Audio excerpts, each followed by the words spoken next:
你敢信公子扶苏穿越到2000年后，居然用黄金买一把菜刀，而始皇帝居然想用扶苏买回来的菜刀征服世界？恭喜宿主完成统一大业，可任选一个除自己以外的人穿越到2000年后，只需在脑中默念确认穿越，即可完成时空穿梭。此次穿越时长为半日。莫非此乃朕统一天下，上苍有所感应，降下的恩赐，授予朕之礼？那朕便看看2000多年后大秦有多强盛。扶苏，朕需要你去一个地方，那里吉凶未知。不论是何处，儿臣定不负父皇所托。朕要掳去的是2000多年后的大秦，去看看那时候的大秦是何等的强大与昌盛。父皇，您确定是未来2000年？君无戏言，汝看着那光幕，在心里默念确定穿越即可。儿臣领旨。去吧，拿着这把太阿剑防身。确认穿越。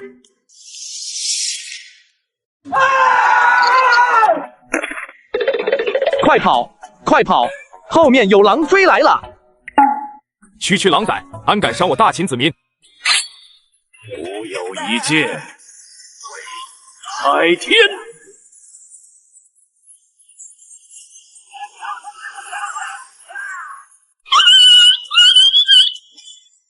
原来真的有武林高手啊！大师教教我。这个人在说什么呀？怎么听不懂？扶苏皱着眉头不说话，他在思考眼前这个人到底在说什么。而虾仁见扶苏皱着眉头不说话，以为自己说错话了，于是虾仁便关心地问道：“你没事吧？有没有受伤？”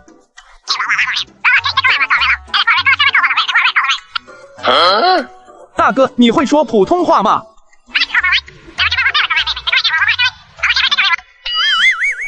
我也不知道你说的是哪里的方言，完全听不懂啊。由于老秦话和普通话相差太大，虾仁和扶苏根本不知道对方在说什么。经过一通艰难的手语交流，虾仁只搞懂了扶苏现在肚子很饿，需要吃东西，于是就带着扶苏往家里走去。虾儿啊，这人是谁呀？怎么穿得这么奇怪？这哪里奇怪了？这叫古装懂部，人家城里有的年轻人就喜欢这样打扮，他们管这叫做潮流。我也不知道他是谁呀。我今天进山里面遇到狼群追我，当时他几下子就把狼群赶跑了。都跟你说了，那边的山里有狼的，叫你不要随便进去，你不听。这次要不是遇到这位武艺高强的小伙子，你就去见你太奶奶了。你问问他是从哪来的。我问了，但是他说的方言我听不懂，他也不会讲普通话，没法交流啊。你小子还是嫩了点，让我来，我懂很多个地方的方言。小兄弟，你从哪里来？小兄弟，你从哪里来？小兄弟，你从哪里来？真搞不懂是哪里的方言啊。虾叔，你吃烤红薯吗？给我来一个。兄弟，来吃个烤红薯吧。金色传说。想不到这个地方居然有这样的美味。2口下去就感觉没那么饿了，这东西真抗饿。那岂不是此物可以用作粮食？看那些正在挖此物的人，一株起码能挖出10斤上下，那亩产岂不是上百担？那此物岂不是吴大秦粮食产量的50-60倍？恐怖如斯！这世上居然有如此高产值粮食，若带回大秦，岂不是大秦百姓都不用挨饿了？他这是怎么了？可能是饿坏了，刚吃了一个烤红薯，被这美味给刺激到了吧。我带他回去吃饭先。扶苏还没有在刚才的震惊中回过神，虾仁很快带着扶苏回到了家里。你先在这坐一会，我去做饭。这是何物？是用来休息的床吗？真舒服，此物真乃巧夺天工，这比宫里席地而坐舒服多了。若是把此物带回去给父皇，父皇定然极为欢喜。吃饭了，兄弟。此乃南方的上乘稻米，但为何如此晶莹剔透、粒粒饱满？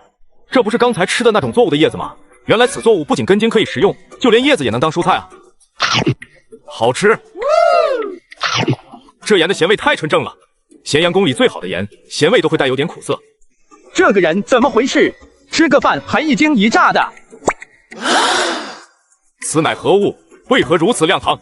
不就是开个灯吗？又一惊一乍的，难不成这人没见过电灯？时间已到，准备穿越回大秦。本次可携带10斤物品。不行啊，这么多好东西得带点回去。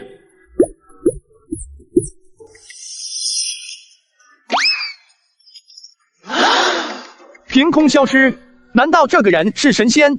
但神仙，你这留下黄金，拿我菜刀干嘛？你那把剑这么拉风，拿走我菜刀，我怎么做饭？儿臣辜负了父皇的嘱托。怎么回事？儿臣到了一个村子里，但是儿臣听不懂那里人之言语，那里语无大秦，言语不通，故儿臣所得到的信息可谓是少之又少。距离下次穿越时间3天，可停留半天。既然此次无可收获，便等下次再去，定要学会那里的言语。诺。不过此次并非全无所获，父皇请看。说着，扶苏拿出一袋红薯来。此为何物？儿臣也不知此物名称，但是此可食之，且甚是美味。堂堂大秦皇长子，怎能贪恋这口腹之欲？此可作为粮食，且亩产可达100担。此话当真？儿臣不敢欺瞒父皇，此乃儿臣今日亲眼所见，那些人从地里挖出来，产量也是儿臣估算所得，但大抵是相差不大的。此作物还耐干旱，儿臣所见只是种在干旱的地方便可，不需要大量的水分。如此大秦又可多出很多耕地。还有此作物的叶子也是一种极为美味的蔬菜，可谓是一举两得呀。有了此作物，大秦将可以养活更多的士兵，也不再有挨饿之人，即使是遇到灾年，也能安然度过。此乃盛世将至的征兆啊！此作物需尽快推行天下。对了，如可知道此作物的种植之法？父皇，儿臣当时实在是太激动了，未想到此处，而且由于言语不通，又未曾见到那里的人种植过程，故而不知。无妨，3日后你可再去一次，日后有的是时间，汝需尽快学会那里的语言，才能方便行事。对了，父皇您请看这个。此为何物？莫非是何种兵器？父皇，此刀不知何物所制，但儿臣见其极为锋利，便带了回来。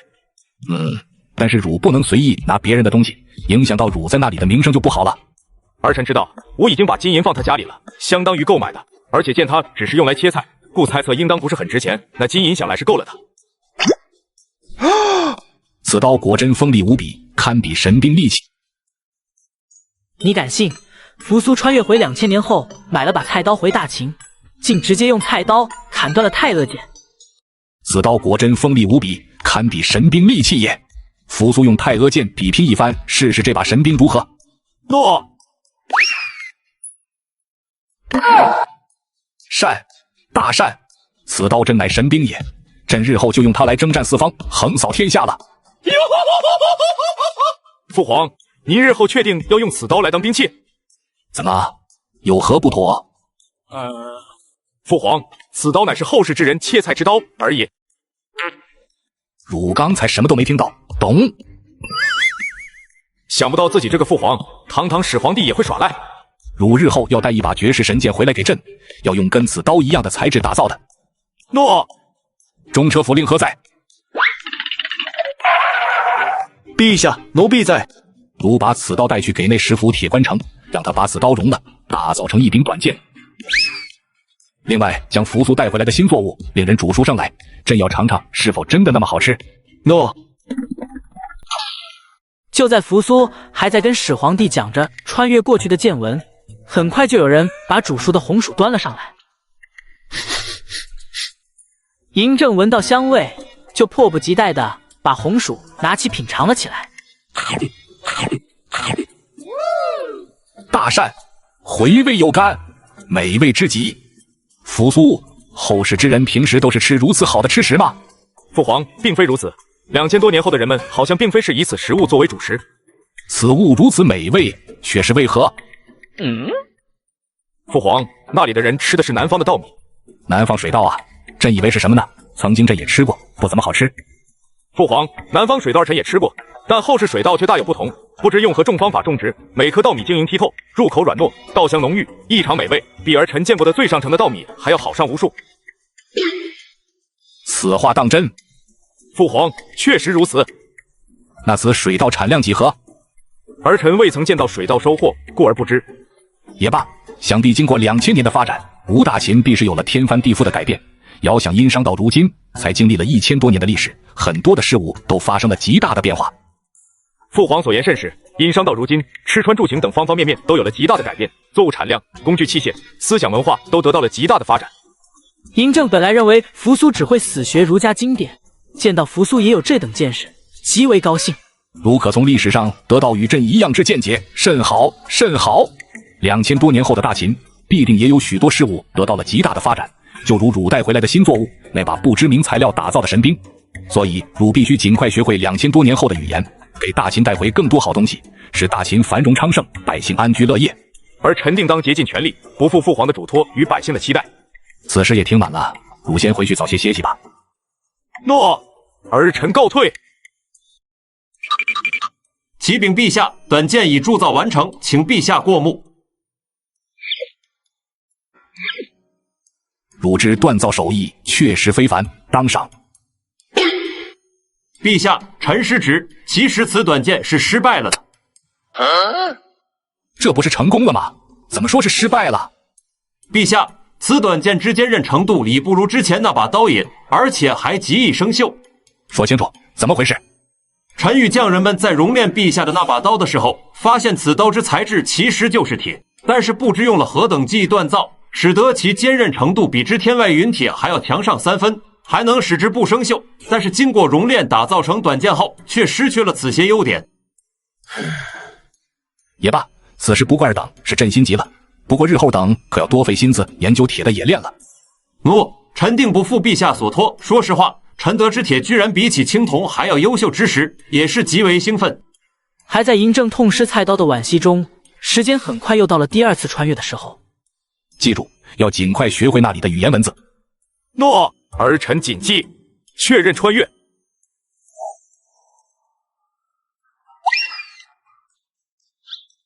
还好，还是上次穿越的那个地方，省去不少麻烦。想到此处，扶苏一阵轻松，连忙往虾人家里赶去。很快，扶苏就到了虾人家，不过这次没有见到虾人，只看到了2个40来岁的两口子。小伙子，你找谁呀？是不是找我们家虾人？这个人怎么回事？为什么问啥都不说话？会不会是虾儿说的那个拿我们菜刀，说着听不懂的方言的小子？扶苏正想着怎么跟他们交流的时候，虾人的声音从背后传来：“妈，爸，我回来了。兄弟，你来了。爸妈，他就是我跟你们说的那个说着听不懂的方言的人。爸，你打我干嘛？我也不知道，我就是想打你，一直教导你不要死读书，看这点小问题都解决不了。可是你打我也听不懂他说什么呀。听不懂你可以写字啊，人家始皇帝嬴政书同文，到了现在就算方言不同，但是汉字是一样的啊。对啊，我怎么就没想到呢？你小子还是嫩了点，我去拿纸和笔来。来，拿着，写下来给他看。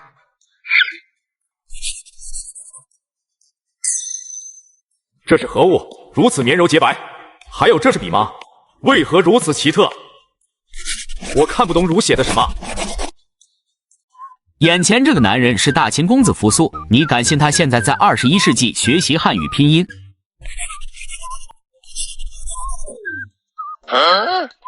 这写的什么啊？虾人看了半天也没有看明白扶苏写的什么。这种文字看起来像是小篆，你们等我一下。不一会，虾父找来一本破旧的书籍。原来他写的真的是篆书，这本书是篆书与现代汉字的对照表，你对着翻译一些他写的是什么。虾人对照半天，终于看懂了扶苏写的什么，随后便对照写道：汝乃哪里人？姓甚名谁？扶苏看着纸上的篆体，也是一阵激动。终于可以正常交流了。扶赵氏，嬴姓名扶苏，住在深山之中，感谢公子赠饭之恩。我知道他是谁了。爸，你认识他？你还记得10几年前有个自称是皇帝后人的人吗？就是那个叫赢得多的人。当年他说要把祖宗秦朝发扬光大，并且还建议大家使用秦朝的文字，就是小篆。但是那时候根本没有人理他，于是后来他就带着他的儿子躲进了深山里，至今未曾出来。这本篆书与现代汉字的对照表就是他的，当年留在我这里忘记拿走了。所以他只会书写篆书，我敢肯定这是赢得多教的，而且他的发音肯定也是赢得多自创的秦朝发音。这个小伙子就是当年赢得多带进山里的那个小孩。难怪我听不出来他说的哪里的方言，原来世上就根本没有这种语言。恭喜扶苏身份在此世界获得认可，穿越时间改为每3日可穿越一次，每次可停留3日。你再问问他老爸现在怎样了？吾父亲不在此世界上。节哀顺变。吾欲学汝之语言文字。这个可以，既然他已经从深山里出来了，那么想要融入外面的世界，语言文字肯定是要懂的。夏儿，那就由你来教他吧，语言就直接教他普通话好了，就当是帮助一下赢得多吧。曾经我跟他的关系也还是挺好的。可以。随即虾仁就准备把汉语拼音交给扶苏，并且告诉扶苏，学会汉语拼音之后，不用人教就可以自己读出文字的发音。这世上居然还有如此神奇的东西，此乃造福天下之利器。若是把此种方法引进大秦，届时献给父皇，让大秦万民都能识文断字。想到此处，扶苏一阵开心，随即虾仁便开始教扶苏拼音起来。小小字母变化多，阿波斯的佛歌。时间已到，准备穿越回大秦。不行，那本汉语拼音还有那个对照表这么好的东西，必须带走。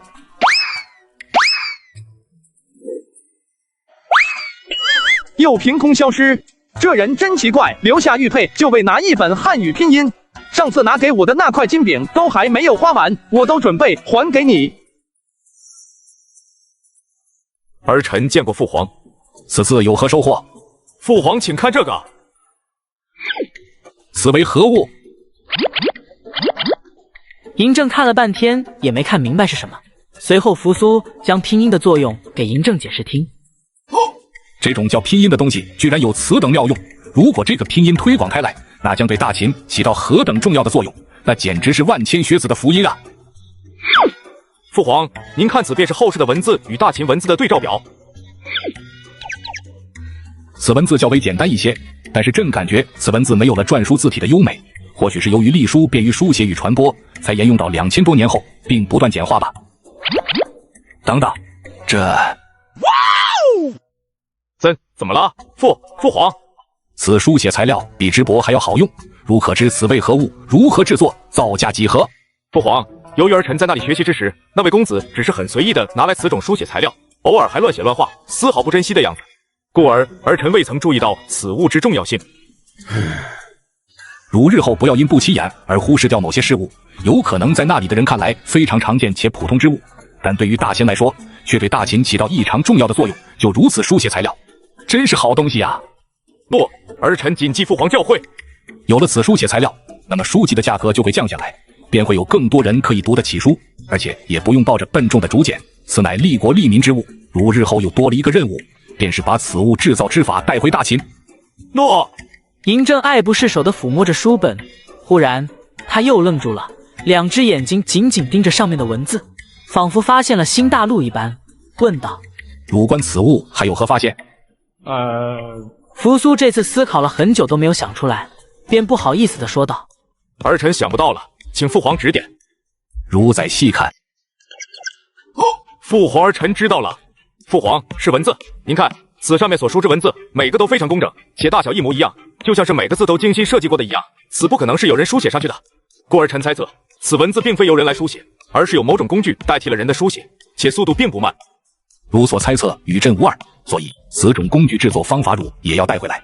若大秦有了此种书写材料与代替人书写之工具，那大秦书籍价格将低到何种程度？再有了那种称之为拼音的奇怪符号相助，那天下将人人都能读书，那我大秦届时将何等强大昌盛！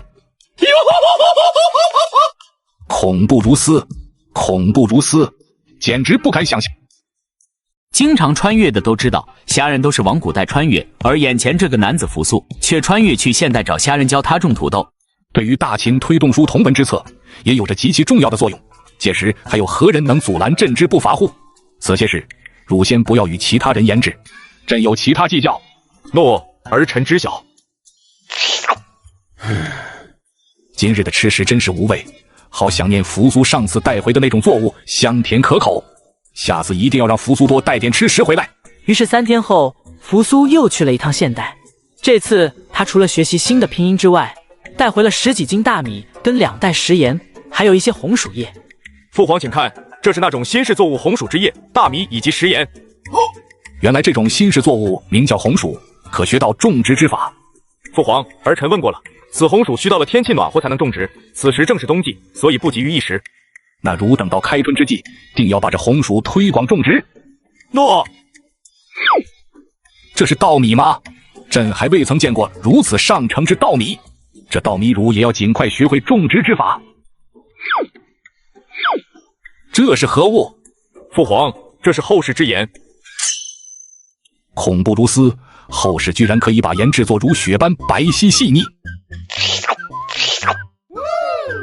好吃，咸味竟如此纯正，无丝毫苦涩味。这制盐之法，汝一定要想办法带回来，这关系到大秦命脉。此些父皇无需担心，只要是对大秦有用的，不用父皇吩咐，儿臣也会想办法带来，造福大秦的。善，如有大秦皇长子之模样，懂得为大秦与百姓考虑，朕心甚悦。此些稻米与食盐，还有这叫红薯叶的，朕要一些尝尝，剩下的汝就拿回去吃吧。谢过父皇。没多久，大米饭跟一碟红薯叶就做好了。看着碗里晶莹剔透、颗粒饱满、饭香四溢的米饭，嬴政顿感食欲大振。哇，金色传说啊，真香！哎呀，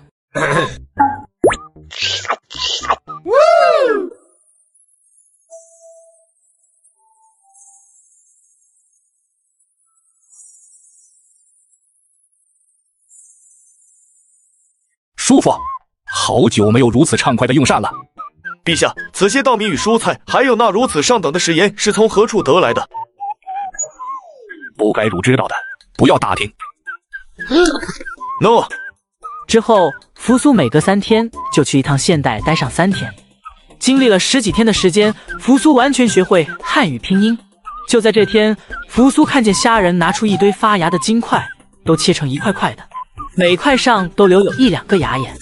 扶苏不认识这是什么东西，便问道：“这些是什么东西？”“这叫土豆，可以吃的。”“那你们切开来干什么？是要用来煮吗？”“不是，这些已经发芽了，不能吃的，是用来种的。”“现在不是已经到冬天了吗？”“是啊，在南方我们就是冬天种土豆的，到明年春天就可以收获了。”“居然还有如此神物！那这种土豆的产量如何？”“我们家种的有3000斤左右吧。”“3000斤换成大秦的担是多少？”“应该有50担左右。”“这又是一种高产作物。那个你们吃的稻米产量是多少？”“按秦朝的计重单位有10几担吧。”“恐怖如斯！这后世产物都如此高产吗？”扶苏了解一番后，就跟着虾仁去地里种土豆。他想要亲自学习土豆的种植之法。时间很快过去，到了3天的期限，扶苏要回大秦了。为此，扶苏向虾仁要了20斤的发芽土豆，回到大秦。“此为何物？”“此乃另一种高产之作物也，名曰土豆，其亩产可达50担左右，比红薯低。但是此土豆可在不是冬季太寒冷的地方也能种植。”“好，甚好！朕知大秦有多了一样高产粮食作物。来人，传李斯、冯去疾，至速内侍城。”“微臣见过陛下，陛下万年，大秦万年。”“免礼，扶苏汝与几位爱卿介绍一下这土豆。”扶苏看着3人，开始缓缓介绍起土豆来。开始几人还不怎么在意，但是慢慢的，他们的脸色变得越来越精彩，一个个震惊呆滞，脑袋一片浆糊。“这怎么可能？扶苏公子，此土豆真能亩产50担？”“50担苏不敢保证，毕竟土地不同会有差别，但40担左右应该没问题的。”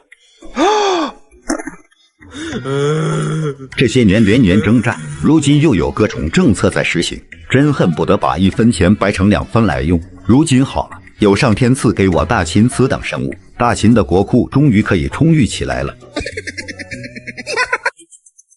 扶苏公子，敢问此作物从何得来？可还能获得更多？这点太少了。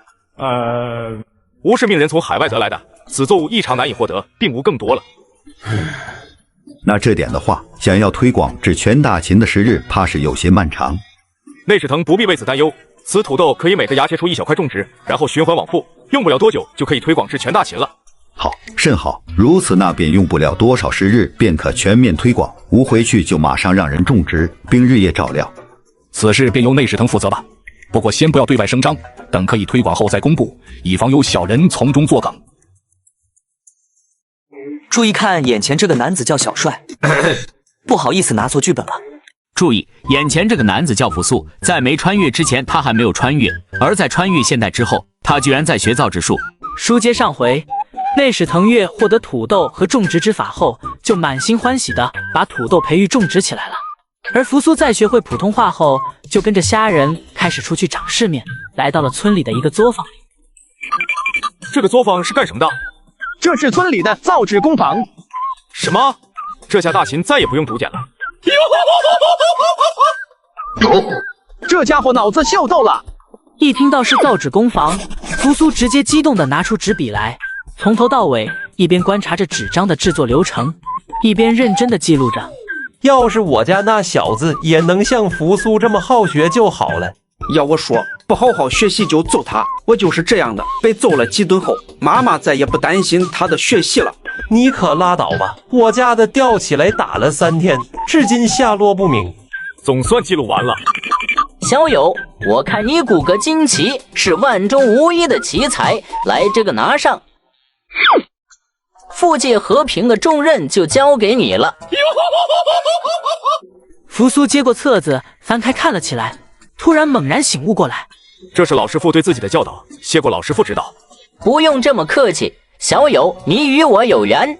谢过造纸老师傅后，虾人又带扶苏去了村里的印刷作坊。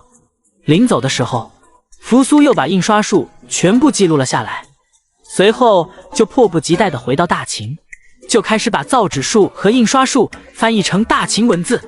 此纸张的制作之法看似复杂，但实际一点也不简单，历时也要好几个月。不过相比于竹简，纸张的造价却是便宜了太多了，而且还相当便于书写。见过父皇，如何？可翻译好了？儿臣翻译好了，父皇您请看。善，汝辛苦了。嬴政说着，便翻看起造纸术来。甚好，甚好！想不到此纸张的制作竟如此的廉价，仅只需要一些竹子、树皮之类的就行了。如此来，此种造价便宜的纸张必定取代竹简以及昂贵的布帛。我大秦子民人人可以读书，将指日可待也。此乃我大秦之幸也。再加上印刷术，我们便能够打破贵族对于书籍的垄断。想必用不了多久，我大秦将人人能读书。大善！这些天，朕每每拿着竹简批阅之时，便想着，这天下读书的大秦子民再也不用抱着笨重的竹简该多好啊！如今朕之愿望就要实现了，朕甚是高兴啊！朕马上就把造纸术跟印刷术交给江左少府，让人尽快制作出来。扶苏恭喜父皇！时间过得飞快，很快就到了土豆收获的季节。这天，嬴政带着众大臣一路来到咸阳城郊的一片皇家田地里。如可知陛下带吾等来此是何意思？应该是陛下友好的种植之法，能够让粮食之产量提高。吾认为再高也没有吾家里的粮食产量高。汝就别得意了，要是粮食产量不超过汝家的，陛下会带吾等来参观乎？是己看陛下满面红光、笑意盎然的样子就知道了。都住嘴！到了。拜见陛下，草民恭迎陛下驾临。年里土豆可否收获了？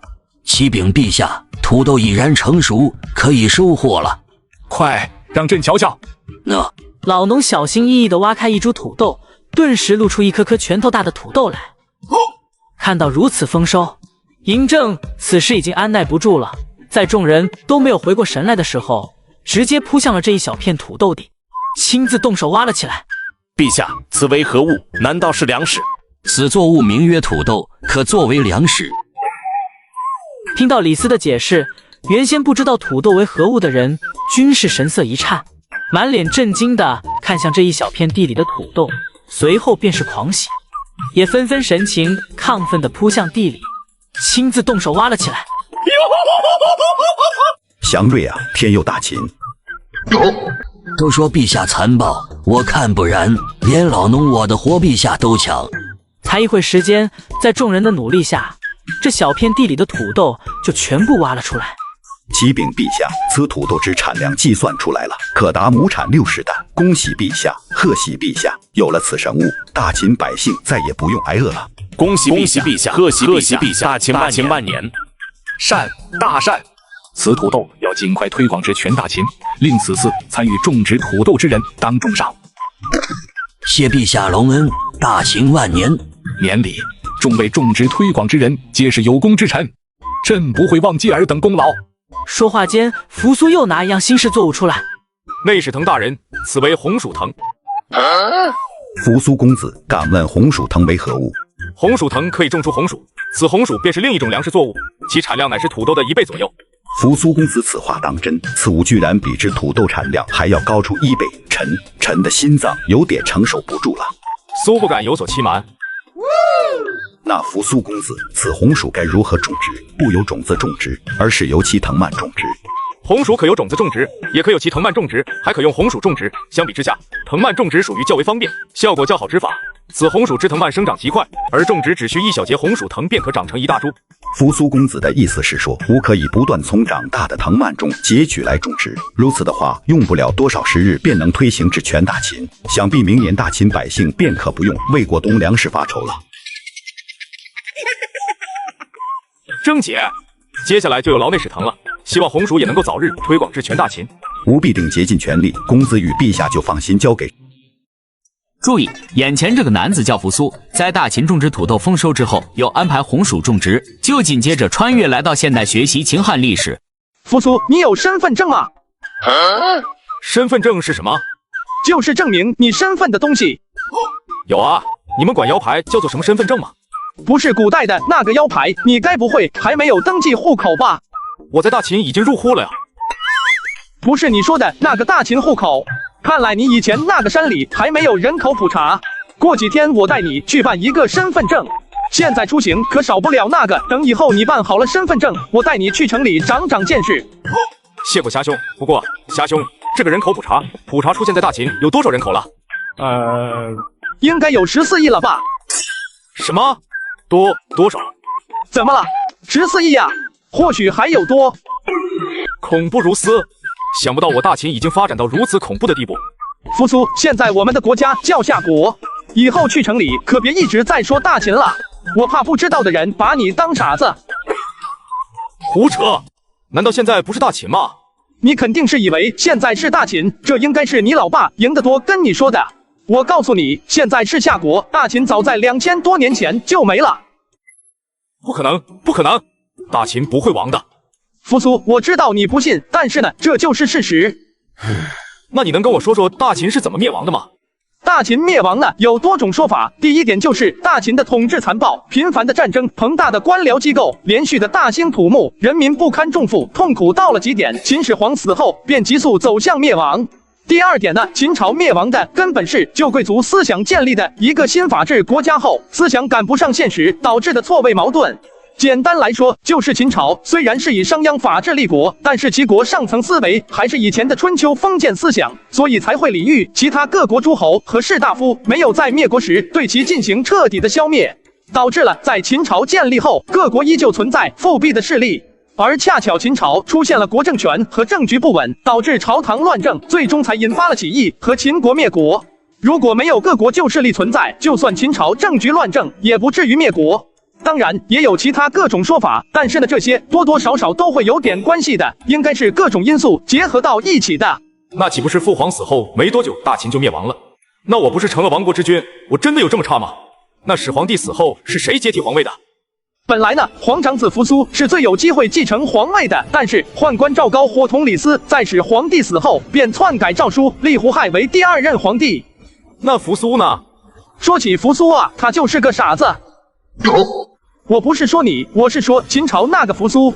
当时扶苏惹怒了始皇帝，被调到了蒙恬那里，一起守卫边疆。赵高拥立胡亥称帝后，为了以绝后患，便假传圣旨，赐死扶苏。那扶苏接到圣旨后，便自刎了。那后来呢？后来就是以绝后患啊！胡亥那些兄弟姐妹在赵高的怂恿下，胡亥也是一个都没放过呢，全都嘎光光了。在之后的就是大秦没了。你如果想要知道的更多的话，就去看史书吧，我也记不了这么多。怎么可能？亥帝怎么会做出如此大逆不道的事情？你个男子汉，哭什么？这本就是秦汉时期的详细历史，其他的话我这里就没有了。扶苏，谢过虾兄。扶苏接过秦汉历史书，就急匆匆地带着历史书回大秦。父皇，这是秦汉历史书，您请看看。什么汉？汝先告诉寡人，大秦总共延续了几百年？父皇，吾大秦20而亡，大秦完成大一统后，总共延续了14年国祚。什么？汝为何把大秦带向毁亡？父皇，此非儿臣所为也。汝非秦二世，又乃何人也？乃皇帝胡亥，那时儿臣也已跟随父皇去矣。寡人从未考虑过将皇位传于他，怎么可能？父皇，乃是赵高联合李斯篡改了您的遗诏。他怎么敢？扶苏从未见过嬴政发这么大的火，所以便不敢隐瞒，磕磕绊绊，一五一十的将他所了解到的全部告诉了嬴政。胡亥这个逆子，他如何做得出是凶杀帝这等大逆不道之事来？还有赵高这条恶犬，竟然弑主，那李斯也不是什么好东西。寡人要去砍了那群畜生。苏恳求父皇息怒，事情并未发生，既然得知了，便有挽回的余地。你说什么？这种恶犬难道还留着过年吗？嬴政的眼神好似利剑一般盯着扶苏，短暂的思考后，嬴政忽然放声大笑。汝所言甚是，只要有寡人在，那些人便翻不出任何浪花。而只要寡人之接替者不像胡亥那般愚蠢，此等宵小之徒便不敢动任何歪心思。大秦之强大可不是盖的。此刻那千古一帝的自信与霸气展露无遗，强大的气场压迫使得扶苏颤颤地说道：父皇，您还是直接看史书吧，有很多历史，儿臣也还不是很清楚。吾却是要亲自看看。接下来的几天时间里，嬴政除了吃饭睡觉，再抽出一点点时间处理一下政务之外，便是一直跟扶苏泡在一起学习秦汉历史。父皇，大秦弊病当真有如此之多？不，比你想象中的问题还多，但是又并非都是你了解的那些问题。父皇何意？刘邦匹夫，还有汉朝那些人的小伎俩，寡人一眼便看出来了。扶苏啊，这史书上说的并不一定都是真的，历史都是由胜利者书写的。那汉朝从大秦的尸体上崛起，为了巩固自己的地位，污蔑抹黑，这不是一个胜利者的正常的操作吗？历史只是借鉴，事情的本质还要你亲自了解。儿臣受教，谢过父皇。当开始看到董仲舒的罢黜百家，独尊儒术，这时候让尊崇儒术的扶苏一阵兴奋，而嬴政似乎知道扶苏心里所想，皱了皱眉头，淡淡的道：继续看下去。扶苏觉得儒学成为正统学说之后，汉朝的发展会越来越好，而嬴政似乎知道事情并没这么简单。果然，后面出现的情况是扶苏所料未及的。他从儒家思想成为主流之后的历史，看到的是儒学给人民编织了一个思想牢笼，使得后世之人完全无力挣脱。特别是当儒学披上了天人感应这等迷信色彩之后，更是上述皇权，下顾百姓，这让扶苏的信仰彻底崩塌，完全颠覆了他的固有认知，内心几近崩溃。父皇，儿臣想到后世去待一段时日。去吧，有些事情还得汝自己想明。书接上回，在读完秦汉历史后，扶苏对儒学的信仰彻底崩塌。始皇帝嬴政为了扶苏能早日想明白儒学弊端，就让扶苏穿越来到现代。扶苏到现代钓了几天鱼，心情明显舒畅了许多，对于儒学的纠结也没有这么明显。这天扶苏没有去钓鱼，因为从昨晚开始就已经下了一晚上的大雨了，到现在都没有要停下来的意思，而且还有着越下越大的趋势。这个雨应该下不了多久吧？这雨要下10几天呢，没这么快的。你怎么知道要下这么久？难道虾兄你还会预测天象？这小子哪有这么神？他是看天气预报知道的。天气预报是什么？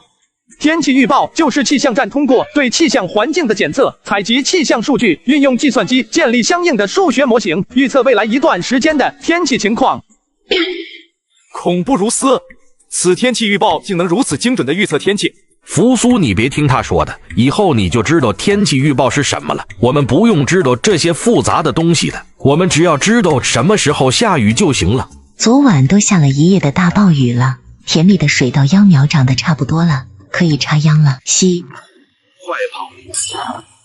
说话间，山体突然滑坡，千钧一发之际，虾仁父母一把虾仁和扶苏推到了外面。然而虾仁父母则瞬间被倒塌下来的房子给压在了下面。爸妈！虾仁跟扶苏第一时间冲过去，使劲扒开茅草，便看到了被压在下面的虾仁父母。爸妈，你们没事吧？没事，没事，赶快走，这里也不安全。所幸这是茅草房，并无生命危险。就在扶苏一行人撤离的途中，遇到了村长和村民。山体滑坡了，大家快跑！山体滑坡了，大家快跑！听到村长大喊，越来越多的人从家里跑了出来。其他村干部出来后，也跟着村长指挥着村民快速撤离到地势较高的地方。但是因为泥石流来得太突然，还有一半的人没有来得及撤离。过了半个多小时，雨变小了，山上的石头也没有再大规模的脱落下来。村民们开始去搜救幸存者。走吧，虾兄，我们也去救援。爸妈，你们在这里休息，我们去救援。好，你们注意安全。经过几个小时的救援，才救出了100多个幸存者，但是还有1000多人还在失踪着，生死不知。扶苏现在已经非常疲惫了，看向周围的每个人都是如此，但是没有一个人放弃。救命！就在扶苏抬起头看向周围的时候，顿时愣住了，震惊地看着周围。这里突然多了很多年轻的小伙子，而且这些人都是穿着花花绿绿的衣服。扶苏一心只想着救人，竟然没有注意到什么时候从哪里来了这么多人帮忙救援。你们快去休息一下，吃点东西补充体力，这里就交给我们了。虾兄，这些人是什么时候来的？他们都是谁啊？他们是人民子弟兵。军队？对，他们就是当兵的。军队来这种地方干嘛？他们是来帮助我们共度难关的。军队也会参与救灾的吗？哪里灾情最严重，哪里就有他们的身影，因为他们是人民子弟兵，他们心里装着人民，他们是我们的守护神，看到他们，我们就有了安全感。虾仁一番话颠覆扶苏三观，这种情况在大秦他想都不敢想。难道这就是把人民装在心里的人民子弟兵吗？有如此强军，人民便不用惧怕有外敌来犯，也不惧任何天灾。我大秦何时才有如此之军队啊？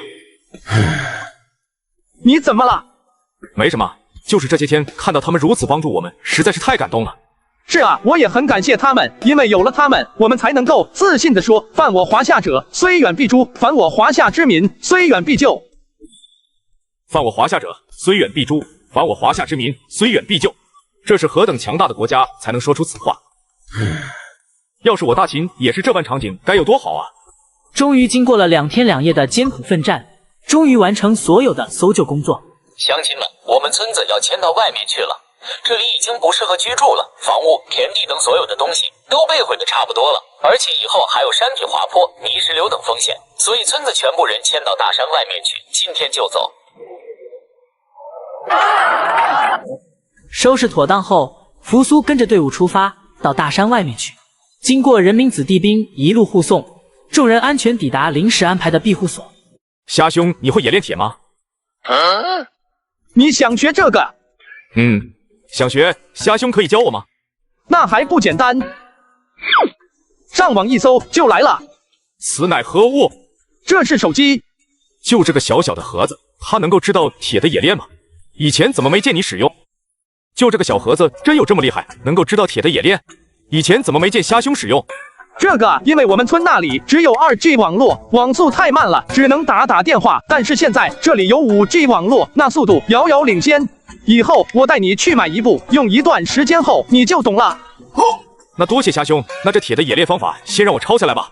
何必抄写那么麻烦呢？我刚才路过搬迁办事处那里的时候，好像见到有打印机。走，跟我来。你好，我们过来，想借打印机用一下。是想打印什么东西？打印一点深夜学习资料。懂得懂得，那你们用吧，记得节制一点哦。虾仁坐到电脑前，直接用电脑开始搜索铁的冶炼，而扶苏乘机打望了两眼女孩。现在的布料这么紧张吗？这女孩子都不穿裤子，就裹了一块布条遮挡。你小子刚才说什么？姑娘，某感觉穿成这样有伤风化。美女，不好意思，我们大山里的人没见过世面，请你见谅。你转过头来。扶苏转过头看了一眼女孩，又迅速的把头转过去，看向其他地方。脸红了，你居然脸红了！看你这么人高马大的，想不到居然是个这么害羞的小男人。你是不是在村里没见过像我这么漂亮的大美女呀？非礼勿视，非礼勿视！在女孩的挑逗下，扶苏感觉度日如年般。好不容易等到虾仁打印完，扶苏拿起冶铁资料一看，还有好多字我还不懂呢，虾兄快回去再教我一些。这个有空我带你去买一本字典就可以了。你们要字典，我有呀。说完，女孩就转身去找字典，不一会就拿着一本字典出来。这就是字典。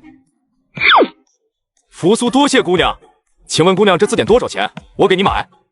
帅哥不必客气，看你这么帅，我就送你了。如果你真想谢我，那咱们就加个绿泡泡呗。什么是绿泡泡？那是一种很可怕的东西，男孩子出门在外要懂得保护好自己。总之有女孩子让你加绿泡泡、秋秋什么的，让虾某独自承受。虾兄仗义，此地不宜久留，我们快走吧。扶苏虾仁回到自己的房间后，扶苏带着冶铁资料、字典回到了大秦，留下一张纸条。虾兄，我有事离开一段时间。最近受苦了吧？你都瘦了。有劳父皇关怀，扶苏只是最近在未来遭遇了一场泥石流，无碍无碍。后世不确定因素太多，汝一定要注意安全。朕需要你，大秦还需要你。扶苏谨记父皇教导。父皇请看，此便是后世铁的冶炼的方法。原来铁可以炼成钢铁，上次儿臣带回来的那把菜刀，便是用钢铁中的不锈钢所打造。善，大善！汝果然不负朕之所托。如若大秦的士兵都是使用金刚所打造的兵器，那么大秦的无敌之师将更上一个层次。朕便以雷霆扫穴之姿，先平定南方百越。儿臣为父皇贺，为大秦贺！快起来！你这是在帮朕，也是在帮你自己，更是在帮大秦百姓。汝要知道，朕的皇位早晚是你的。汝要做大秦的百姓的君，明君，汝明白吗？扶苏明白，扶苏定不负父皇期望。很好，钢铁冶炼之事，朕自有安排。此时朕有一事，便是朕阅读后世史书之时，还有好多字不认识，汝来帮朕看看。父皇，日后您不必为此烦恼了。而臣此次还带回来了一样好东西。哦，还有何好东西？父皇，您看，便是此物。此不是一本书吗？有何神奇之处乎？父皇，此书名曰字典，里面收录了所有在使用的汉字，每个字都有拼音标注，以及每个字的解释、组词、词语解释都有。果真有如此神物！说着，嬴政激动地翻开字典，细细浏览着里面的内容，果然如扶苏所说的那样，每个字的解释都极为的详细。结合着扶苏带回来的汉语拼音，嬴政很快学会了字典的使用。此字典真乃好东西也。如若大秦书生手里也有一本这样的字典，那么学习的时候遇到不认识的字，也能自己查字典，而不需要一直去问先生了。对于想要自学的人来说，这便是他们的至宝啊！此字典不仅有利于推动书同文之国策，还是造福天下百姓之神物也，必须尽快推行。父皇，儿臣有个提议。什么提议？父皇，您觉得此书同文之策能否统一使用后世的简体汉字，作为大秦的唯一通用文字？但是简体汉字并没有小篆这般圆润优美，终归是有点落于下乘了。儿臣认为，小篆固然字体优美，但是笔画过于复杂，不便于书写与学习。如果大秦要统一文字，原其他6国之人都要重新学习文字，那么使用小篆的人为什么不能重新学习呢？而这种比小篆更容易学习与书写的简体汉字，虽然没有小篆的字体这般优美，但是其书法艺术也依然是极高的。你说的对，不如一次性做到简单易学，届时能识文断字的人将会更多，我大秦将有更多人才。那便这么定了，日后大秦便统一使用简体汉字。在敲定好字体推行后，很快到了朝议的日子。众人进入麒麟殿，向嬴政行礼后，今日朕有些东西给众爱卿看。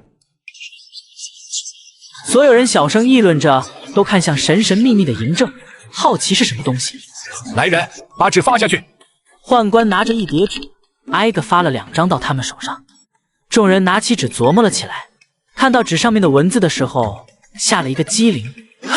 这东西能用来书写，而且似乎比昂贵的布帛还要好用。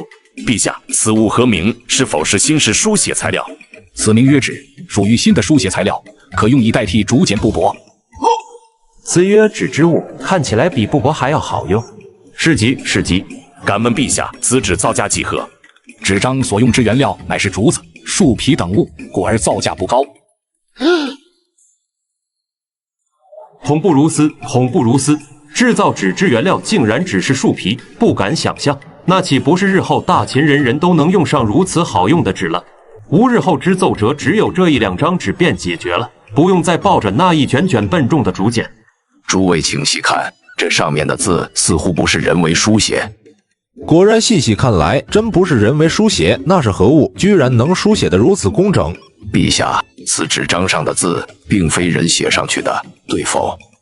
哈哈哈，诸位爱卿果然看得仔细，此乃采用印刷术印制上去也。来人，将东西抬进来。此话一出，众人哗然，然后就见到几个工匠抬着一台奇怪的东西进来，放到大殿中央。大臣们便看到把空白的纸张放在上面，轻轻一压，再拿出来的时候，纸张上面就布满了文字。此乃天下文人士子之福也。遥想当年，吾为了一卷竹简，便跟人打得头破血流。如今有了纸张与此神器，天下文人便无需为书籍发愁也。嫡子神物乃大秦之百姓之幸也。众位卿家请起，丞相统一文字之事准备的如何了？回陛下，还在整理篆书当中，未曾完成整理。丞相请看手里纸上篆书所对应的文字，此文字是根据隶书简化而成之文字，您看如何？妙，实在是太妙了！此简化过后的隶书笔画减少了，更是方便书写与记忆。推广此文字，能够更快实现大秦的文字统一，也能让孩子们学习变得更加容易，而且又不失文字的美感与内涵。此为不妥，吾觉得小篆更能体现一个人的修养与学识。正所谓见字如见人。文字是知识的载体，不管是6国的哪种文字，圣人之学不是照样在原先6国内得以传播吗？而简单易学的文字更有利学问的传播。对呀，儒家学问也可以借此来传播的更广了。此便是简化的隶书，但是还有很多不常用的没有简化，剩下的就交给丞相了。好，吾回去就召集人手着力完善。接下来几天，扶苏把文字简化、拼音、字典的事都跟李斯等人安排好后，便离开大秦。到了现代，虾兄，扶苏，你这几天去哪里了？去了这么久？就是回山里看看。山里那么危险，你还敢回去？你不要狗命了！多谢虾兄关怀，我这不是无碍吗？虾兄，你拿着手机对着自己干嘛呢？自拍，这你都不知道的吗？拍？什么拍？拍照啊，你看。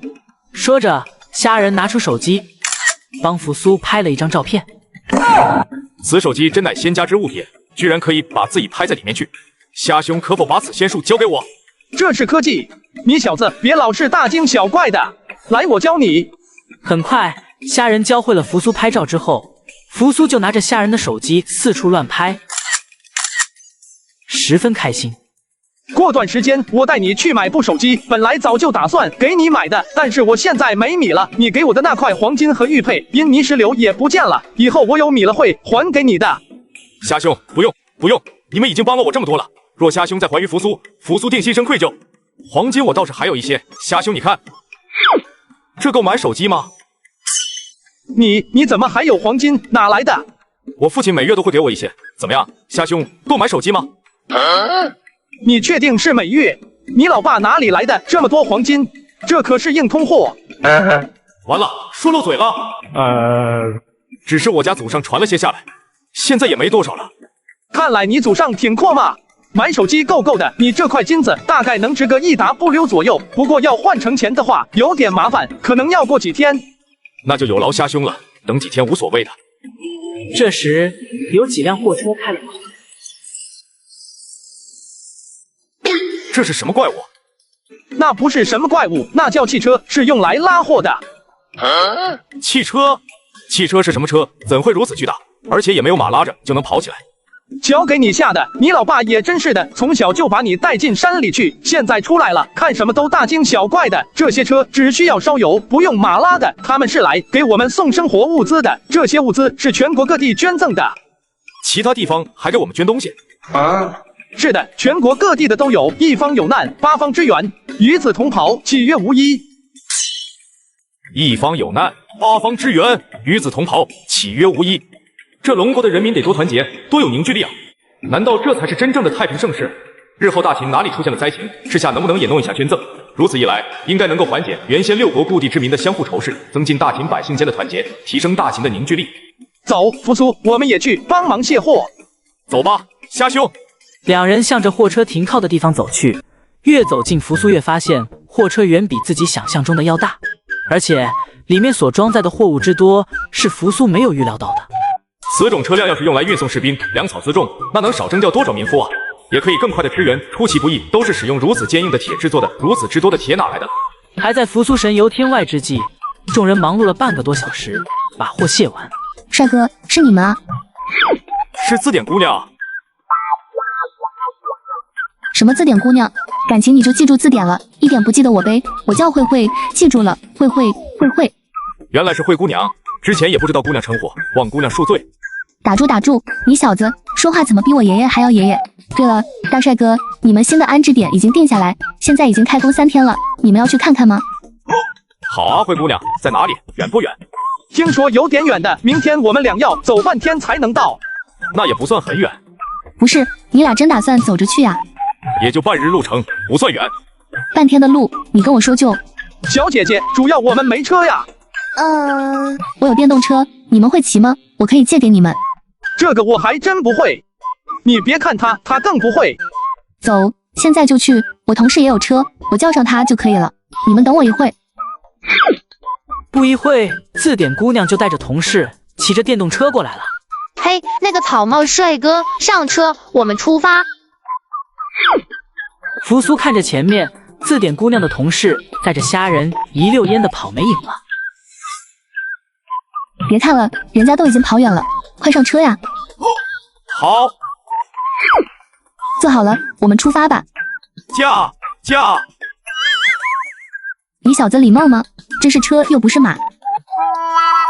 君子6义，遇这一下，划掉。随着电动车的启动，字典姑娘带着扶苏出发了。这道路不知是何材料所建，居然毫无颠簸感。姑娘，此路为何种材料所修的？我为什么没有见过？这路是用水泥修建的。你小子从小到大都没有出来过吗？第一次见水泥路，在电视上没见过吗？我并未出过深山，所以不曾得知这水泥的制造之法在那个网上有吗？你小子还真的应该多出来看看，都跟社会脱节了。这个水泥什么的网上肯定是有的，你想学可以上网去看看。多谢姑娘，到时候再问问虾兄，这个水泥制造之法一定要弄回大庭。你别总是这么客气嘛，显得太生疏了吧。时间转瞬即逝，在一阵微风拂面中，扶苏等人很快到了安置点。这里有的房子已经开始砌墙了。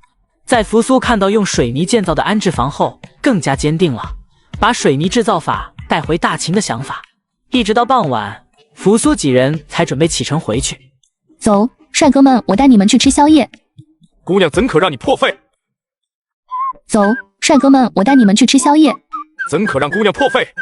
没事，在这里交了你们2个朋友，我挺开心的。虽然你小子有点木，但也挺有意思的。不可，7尺男儿，怎可让姑娘宴请？那你有钱吗？姑娘，你看这些够吗？不是，你小子家里是开矿的吗？出手就是黄金，土豪收起你的神通吧，这还需要兑换，太麻烦了，我请吧。只是我家祖上传下来的，那姑娘这个你先收下，可否？那我不是赚大发了？再说了，你祖上传下来的黄金，你就给我了，当定情信物吗？在扶苏跟字典姑娘一顿拉扯下，雨孩最终还是没有收下祖上嬴政传给扶苏的黄金。是何人在骂朕？这是何物？嬴政拿起扶苏遗落的红烧牛肉面端向了起来。混账！私宰羹牛斩立决，怎么贪图这一时口腹之欲？不过此物看起来似乎挺好吃的样子。嬴政仔细地看着红烧牛肉面的说明，琢磨了起来。赵高何在？速取沸水来！来，开动！辣，好辣呀！但是好吃，好吃，真好吃！你俩要不要喝点酒解解辣？这里有酒吗？有呀，老板，上啤酒。很快啤酒上来了，扶苏拿着一瓶啤酒，十分豪爽的一口闷。这是什么酒？为何如此清爽好喝？浓郁的麦芽香味，冰冰凉凉，特别刺激。你小子没喝过啤酒？不瞒姑娘，我从来未喝过这种叫啤酒的酒。还有其他酒，要不要试下？姑娘豪爽，我姑且再试一下吧。不一会，一瓶白酒上来了。扶苏看着精致的琉璃，散发着浓郁酒香的白酒，忍不住直咽口水。这一看就是好酒。扶苏直接就把白酒当古代黄酒一般，一大口直接下肚。顿时，扶苏脸上瞬间通红。好酒！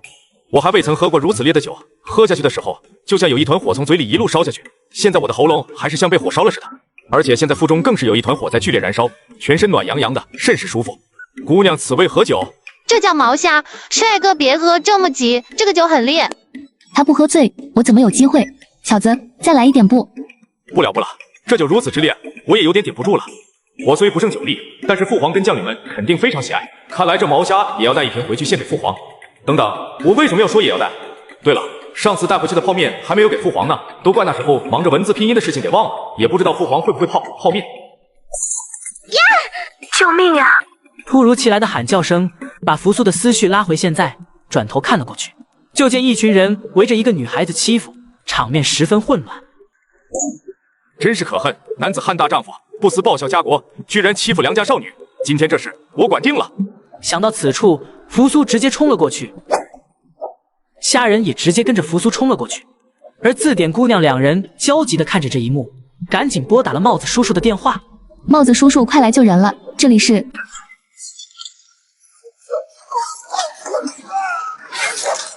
大秦上午，而从小就被嬴政精心培养的扶苏，面对10多人的围攻，丝毫不落下风。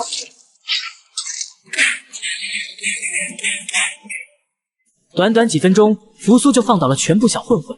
被救下的女孩对扶苏虾仁一顿感谢。与此同时，帽子叔叔也赶到，控制住了现场。小兄弟，你没事吧？用不用上医院看看？无碍。我们询问了目击者，事件的起因是那些小混混调戏女孩所引起的。你俩是属于见义勇为，你们两人的医疗费我们会帮你们出的，不用担心。我们还会授予你们两人见义勇为的称号。现在你们这种见义勇为的小伙子已经很少了。多谢，路见不平，举手之劳而已。小兄弟，你功夫不错，是哪个部队出来的？我自己瞎练的。懂，我懂，特殊部门，保密的。配合好帽子叔叔做好笔录后，扶苏几人也准备开始回住所。好小子，深藏不露啊！想不到你不仅长得帅，而且功夫还这么厉害。不过你就这么冒冒失失的冲过去，我看看伤着哪里没有？哎呦，我受伤了，好疼！快帮我看看。我们刚刚才撸了串，现在你们又要我俩吃狗粮啊！去你的！你俩的是别以为我没看见。虾，伤着哪里了？我送你去医院。你摸摸，我心疼。告别字典姑娘俩人后，扶苏虾仁回到住所，很快便睡去。殊不知，此时网上各大平台，烧烤摊武学宗师，失传已久的龙国功夫的标题冲上热搜。给我查清楚，一定要找到这个人。我们这部剧如果有了他，将更上一层楼。好的，导演。虾兄，你可以帮我弄一份水泥制作方案吗？你小子怎么不直接找慧慧帮你打印？虾兄，我不好意思开口嘛，她毕竟是女孩子。你小子不主动怎么会有机会呢？扶苏拗不过虾仁，最终跟着虾仁一起到字典姑娘办公室打印了一份水泥制作方法。在告别字典姑娘后，扶苏开心地拿着水泥制作方法穿越回到了大秦。书接上回，扶苏在现代带着水泥制造法和毛虾开开心心地回到了大秦。赵府令，吾有事求见父皇，劳请通禀。苏公子，陛下有令，扶苏公子前来可直接面圣。扶苏公子请进吧。父皇，你给殷曼再留一口汤啊！实在太美味了，寡人一时未能控制住。父皇，扶苏回来了，不知上次遗落的泡面，父皇可否会？好。主什么都没看到，可懂？扶苏明白。殷曼见过兄长。殷曼不必多礼，今日特来探望父皇吗？本是路过此处，却闻见异香扑鼻，近来方知父皇背着我偷偷食用美食。兄长，我跟你说啊，父皇连汤都……好了，殷曼你先退下吧，寡人有要事与汝兄长相商。父皇，你还小气起来了，你还怕我跟兄长告状呀？兄长，我先走了，记得下次给我带那什么泡面啊。父皇，此次儿臣带回来了一样对大秦极为重要的东西。哦，又带回来了什么好东西？此物为水泥配方，此水泥为粉末状，与砂石混合后加水搅拌，铺在路面上，过几天就会变得如磐石般坚硬。哦，世间还有此等神奇之物？是的，此水泥不仅能够修筑道路，还能用以建造房屋，建造的房屋极为坚固。儿臣还见到了有7、8层这高的房子。真乃神物也！汝说的水泥，除了修筑房屋城墙，可否用于修建无大秦之道？父皇，自然是可以的。此物修建道路不仅极其坚固，还能节省大量的人力。而且我看后世用此物修建的道路，不仅毫无颠簸感，无论暴雨如何冲刷，无法造成一点破坏。善，大善！此物真乃国之重器，制造此物必须尽快安排妥当。寡人要大秦子民人人的房屋都不再惧怕风雨，无大秦直道通往千家万户。父皇，想必那个时候很快就会来到了。但扶苏有一事想禀明父皇。何事？父皇，如今从后世带回来的东西越来越多，有很多东西已经完全超出了人们的认知，忽然的出现在大秦，恐有不妥。而且很多东西大秦也没有相应的人才能够做出来。此问题朕也想到了，寡人且问你可有解决之法？儿臣建议设立一个研究机构，专责研究，儿臣则把带回来的资料稍加整理，给他们去研发。这个研究机构挑出一个可信之人领导即可。汝觉得何人可领头？父皇，亥帝可否？汝为何推荐那出生？父皇，儿臣想要通过此慢慢转变皇帝的性格，而且交给他，儿臣觉得极为合适。好，朕应允了。记住，寡人是相信你，如若办砸了，寡人定砍了那出生，你也定不轻饶。请父皇放心，扶苏自有计较。好，此事事关大秦兴衰，必须尽快去办。对了，下次去后师弟要多弄点泡面和制造之法回来，此物将极大解决大秦民夫温饱问题。诺。扶苏知晓。父皇，扶苏还有一事，扶苏从后世带回一瓶好酒，此酒甚烈，扶苏不胜酒力，特请父皇品鉴1、2。哈哈，还有好酒？父皇请看，这便是那后世之酒毛虾。哈哈哈，此酒光是闻起来便酒香四溢，定然不是凡品。扶苏有心了，寡人收下了。嬴政开心地收下毛虾后，扶苏便立即去找胡亥。你们为何没有小鸟鸟呢？那你们赵高总管有没有呢？胡亥公子，切勿用龙根细细。亥帝在否？公子，扶苏公子来了。今日之事，谁说出去，本公子赢你们3族。胡亥见过兄长。亥帝为何大庭广众吵吵闹闹，成何体统？亥帝多谢兄长教诲。兄长这段时间去哪了？怎么都见不到你了？为兄今日有些事情忙，你且穿好衣物，为兄与你叙叙旧。好的，兄长稍作片刻就好。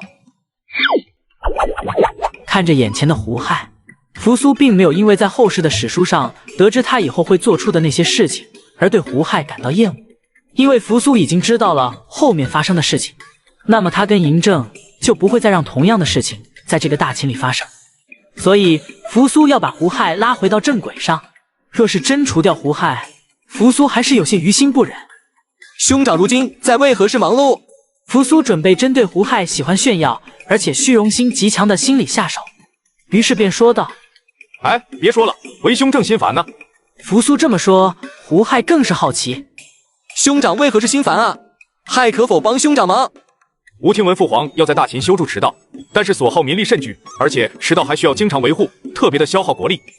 不就是耗费些民力吗？多大点事，无大秦地大物博，兄长无需忧心。为兄想着，若是有一种材料便于运输，但是它遇水即化，等水干了之后便能坚硬如磐石，那么用此来修建道路，是不是方便太多了？兄长想多了，世上怎会有此等东西的存在？这可不一定哦。为兄这段时间翻阅古籍，已然有了些眉目。真的有此种东西的存在吗？那是自然。为兄猜测，此种材料不仅可以用来修建坚如磐石的道路，还可以用来把整个咸阳的地面都铺上，使其变得平坦无比。甚至于此种材料犹如磐石般坚固，若用于建造房子，便可以建得特别的高，足足有1000丈之高。如果吴弄出了此种材料，届时吴骑着马走在宽阔平坦的道路上，行走在咸阳城的大街上，所有人都对吴投来崇敬的目光。这个事情必须抢过来我办。如果吴在与龙颜大悦的父皇站在1000丈之高的房顶上俯瞰整个大秦，那场景好爽啊！可是父皇有其他事情要吴去完成，没有这个时间去研究完此材料了，可惜啊，可惜。兄长我有时间啊，我时间多的是，快交给我去研究。汝不祥，年纪还小，等长大些吧。还可以的，亥可立下军令状，必定完成。这算不算把亥帝忽悠瘸了？既然如此，汝就回去准备吧，先找一些匠人，资料我整理好就给你。好，亥谢过兄长。兄长请尽快把资料给我，亥已经迫不及待。书接上回，随着扶苏到现代带回冶铁资料和水泥制造之法后，嬴政很快就安排人建立大秦第一所研究院，冶铁和水泥制造便开始研究试验了起来。与此同时，造纸术和印刷术也全面完善成熟，简化汉字和字典开始全面推行。大秦咸阳第一书店刚营业，字典、拼音就被抢购一空。破剑士，当剑士。夏兄，你在干嘛呢？天下英雄出我辈，一入江湖岁月催。阁下可曾听闻过独孤九剑？夏兄，你这也称不上剑术嘛，只能叫乱砍。等你教我嘛。不对呀，夏兄，你什么时候有一把剑啊？我以前怎么没有看见过啊？上次在山里，你赶跑追我的狼，我觉得特别帅。前几天在波波间看见有剑卖，就买了一把。今天刚刚到。对了，扶苏，你上次给我的那块黄金，我帮你卖了一个多达不溜，刚刚已经把米转我手机上了。此手机如此神奇吗？米不仅还能转手机上，还能在手机上买东西。对呀，等你以后买了手机，再办理一张银行卡，我教你，你就明白了。好，扶苏，多谢夏兄。你小子别这么客气嘛，你要不要我在网上帮你买一部手机呢？买，必须买。夏兄，快帮我买！好，那我先帮你订一个，遥遥领先，过几天就会送过来了。那买完手机剩下的米需要我帮你取出来吗？不用麻烦了，夏兄，姑且放在你那手机上就好。那好吧，等你以后手机到了，我再转给你吧。现在快教我练会剑。好的，夏兄，我演示给你看先。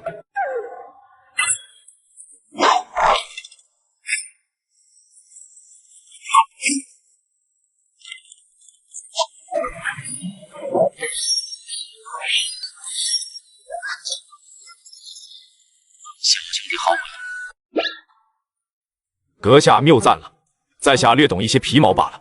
小兄弟太过谦虚了，我是一名导演，前些时候在网上看见你烧烤摊见义勇为，拳脚功夫十分厉害，所以今日特来诚邀小兄弟友情出演我导演的一部武侠剧，不知小兄弟可否愿意？今天见到宝了，想不到这小子剑术还这么厉害。夏兄何为导演？武侠剧又是什么？导演大概的意思就是演戏的指导，武侠剧就是字面意思，叫你演一部关于武侠的戏。扶苏，你小子走运了，赶紧答应，说不定你演完就出名了。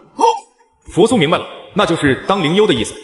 多谢阁下好意，我未曾有过此等想法。小兄弟，你真的不考虑一下吗？人各有志，我一意已决。阁下请回吧。你小子是一点面子都不给啊！有些人挤破头都进不来，你小子倒好，直接就拒绝了，你别后悔。扶苏，你就这么拒绝了？喂，导演，等一下，你看看我去行不行？扶苏，快去追回来啊！这可是千载难逢的好机会啊！不仅可以让你出名，有很多人认识你，还能得到一笔不菲的报酬。男儿当提3尺长剑，力不世之功，夏兄勿要相劝。想不到后世竟如此追捧灵优，属实可叹。算了，我们落个清闲日子也挺好的。走吧，今天就不教我练剑了，咱们叫上字典姑娘去新安制房看看，听说完工了。好的，那咱们走吧。字典姑娘，好久不见。你小子就记住字典了是吧？再给你说一遍，会，记住了没？好的，字典姑娘，我记住了。你小子找我什么事情？我听说我们的安置房已经完工了，字典姑娘可否带我们过去看看？带你们过去有什么奖励呢？我请你吃饭。就只吃饭啊？嘿嘿，不逗你了，咱们出发吧。很快，扶苏一行人就骑着电动车出发。春暖的花开，带走冬天的感伤。村长，你们在干嘛呢？我们安置房建好了，现在准备给乡亲们分点土地呢。扶苏，你看看你要哪一块？那些牛的力气怎么这么大？为什么只有一个人操作一头牛，一个犁耙进行耕地？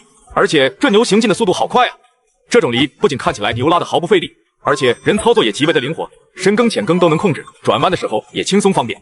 这个犁叫什么犁？这叫屈原犁。那您懂如何制作吗？那个我不太会。你可以上网查嘛。这个网上也有。你想知道的东西，网上基本都会有。这网真厉害。这个屈原犁的制作方法带回大秦去，这样大秦的粮食产量又能往上翻了。村长，我那份还是暂时分给乡亲们吧。扶苏也有点分身乏术。行吧，那你什么时候想种了再收回去吧，我就让家里比较困难的乡亲们多种一点。扶苏多谢村长，扶苏先去看新安置房了。好，你们路上慢一点。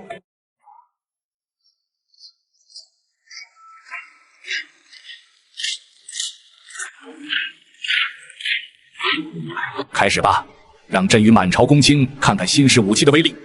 陛下有令，开始比拼武器。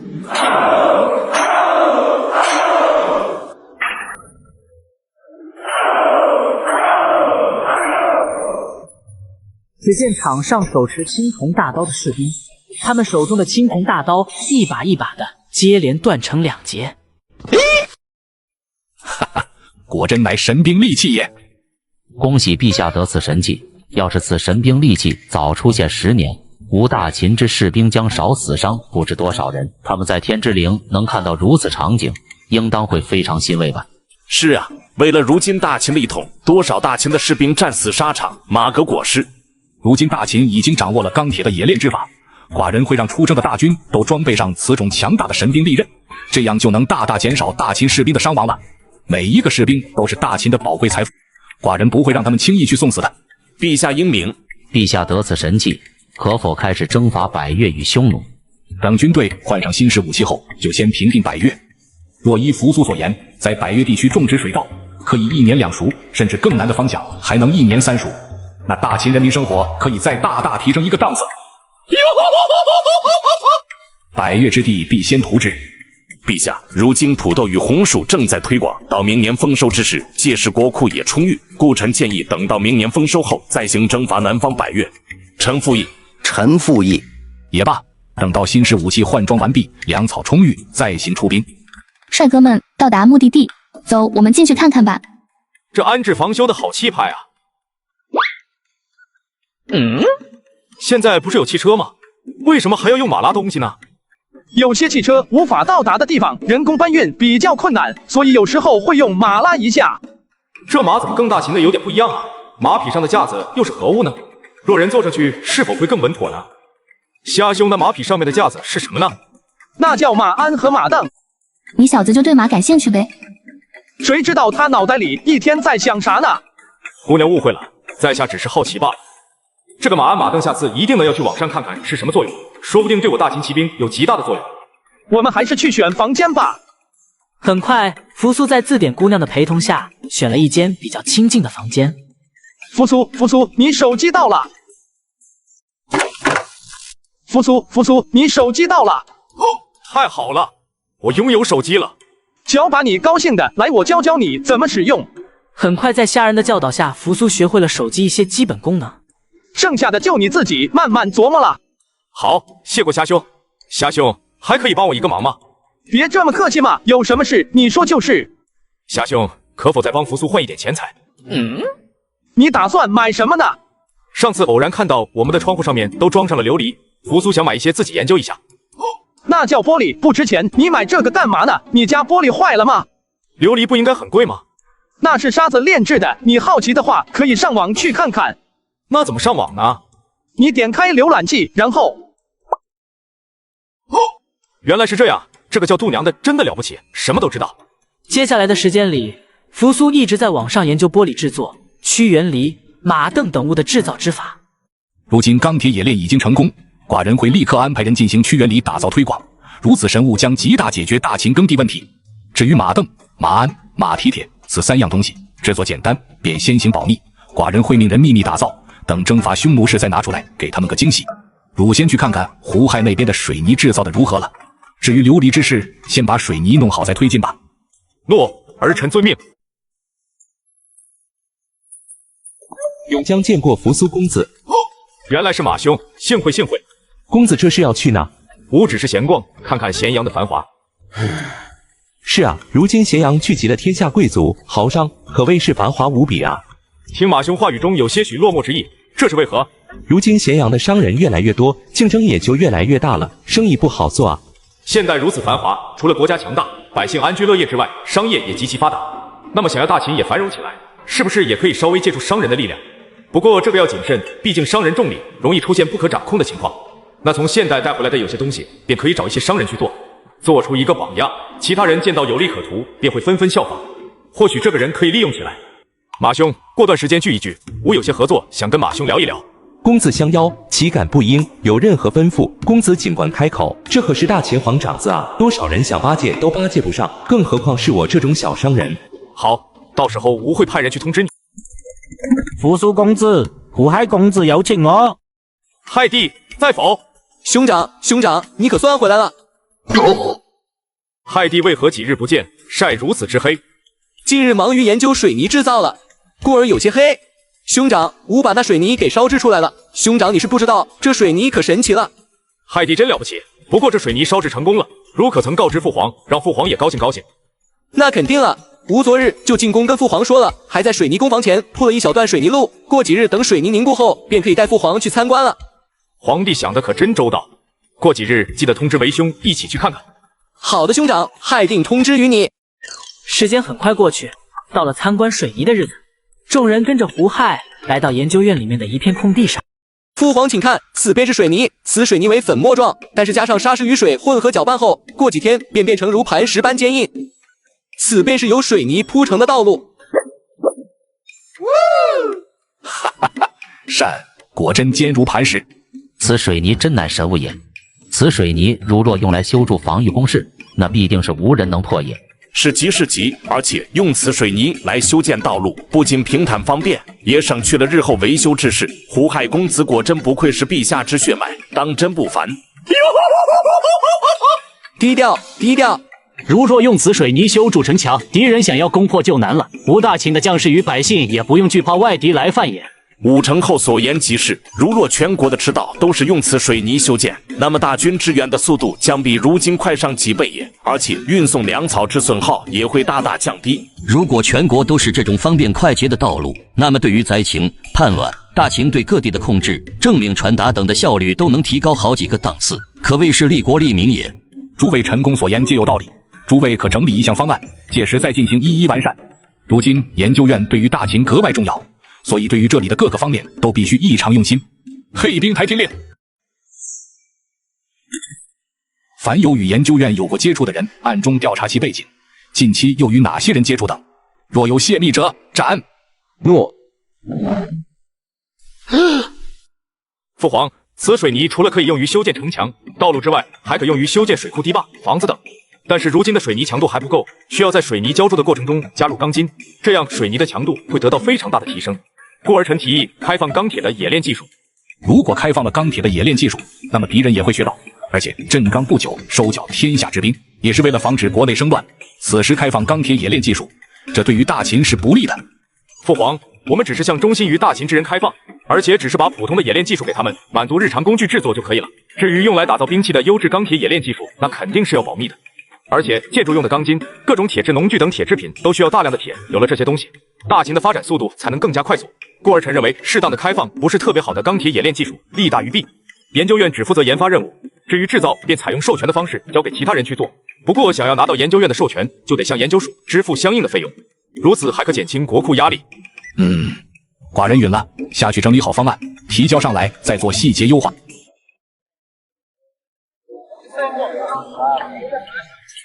敢问兄台，此告示所告之何事？陛下以授权的方式向民间开放了冶铁技术，但这一切都会受到官府的监管，仅允许民间打造使用铁制农具等铁制品，而且禁止未得到授权的个人与作坊等冶铁生产销售铁制品等，禁止将技术泄露给外族，违者按照叛国罪论处。怕什么？只要不熄灭就行。这不仅能挣钱，还可以为大秦和大秦百姓出力。我们赶紧去拿官府授权。这么多富商都去拿授权了，我这小商人还有机会吗？是马先生吗？扶苏公子有请。见过扶苏公子。马兄不必客气。今日开放铁器之事听说了吗？听说了，可惜去拿授权的人实在太多，马某不知还有没有机会为国出力。今日找马兄正为此事，我这里有一种特别的腐，又名曰炒菜锅，有了此物，这菜能做的色香味俱全。扶苏公子果真吗？真有此等神器吗？扶苏不敢妄语，故而今日邀请马兄前来，便是想与马兄合作，共同生产销售菜刀、炒锅等物。马某求之不得，只听扶苏公子一声令下。随后，扶苏与马永江便商谈合作细节。扶苏提供技术，马家负责生产与销售，所得利润扶苏3，马家7。扶苏，这几天你又回山里去了吗？你不在的这几天，字典姑娘来找你了。虾兄，字典姑娘找我干嘛呢？我们村原来的小学被泥石流冲走了，现在新建的小学已经建好了，孩子们就要进去学习了。学生们的课本下来了，因为人手不够，让你去帮忙呢。原来如此，那虾兄，我们赶紧去。早就搬完了。对不住，是扶苏来晚了。扶苏想知道现在的学子都学习什么内容呢？小学的话，应该是语文、数学吧。虾兄，我也想学，我能看看他们的书本吗？书本我也没有呀，不过你可以去找一下字典姑娘，她应该可以想到办法。字典姑娘，你有那个小学课本吗？你要教材干嘛呢？我就是想学习一下。我帮你找一下，不过是我以前读书没有扔的旧书，你可以学一下。多谢姑娘，原来女子也可以读书呀。什么话？女子能顶半边天，知道不？我这里有1到6年级的数学，你先看看吧。随着扶苏翻开数学书，扶苏发现有很多地方他都看不懂。阿拉伯数字他倒是早就学会了，但是那些运算符号就不懂了。扶苏便向字典姑娘询问这些数学符号，在字典姑娘的讲解下，扶苏慢慢的弄懂了这些数学符号的作用。现在大秦的税收、运送粮草等各方面都要用到数学，而且记录与计算都极为的繁琐，且工程量浩大。此书来的真及时。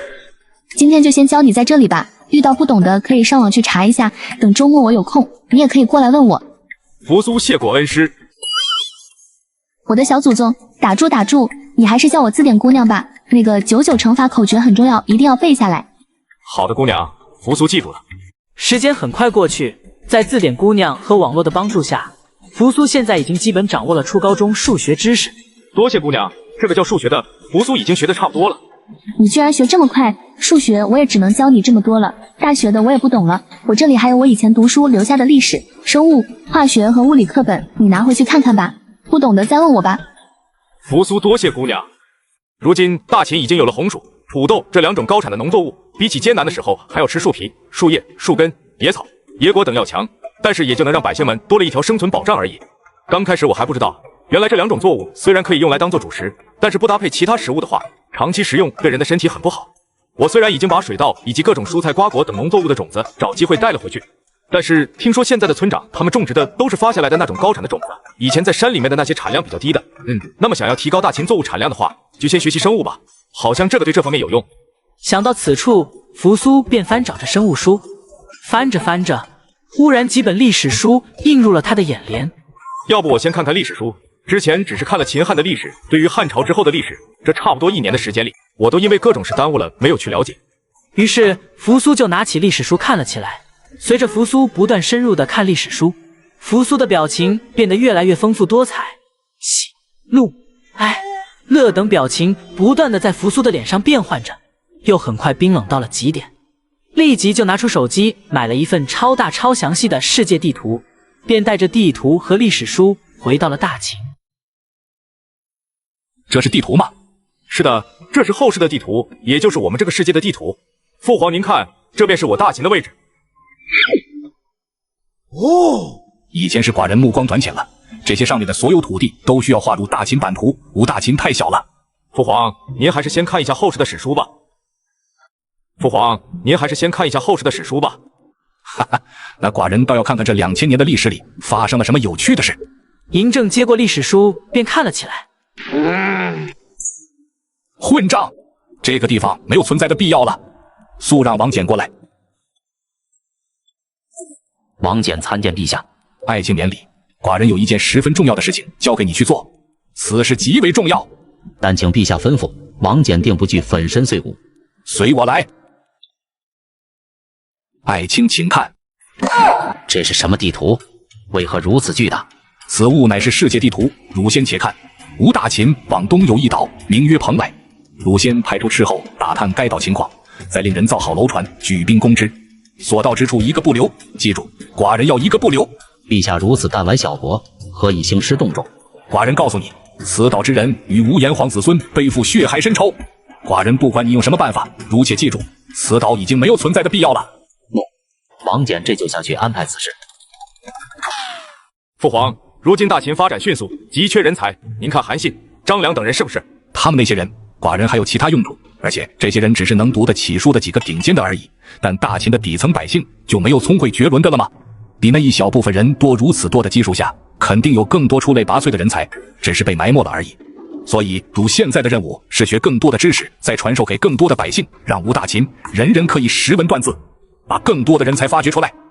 那如今的书籍价格已经大大降下来，儿臣觉得可以逐步开建学校了。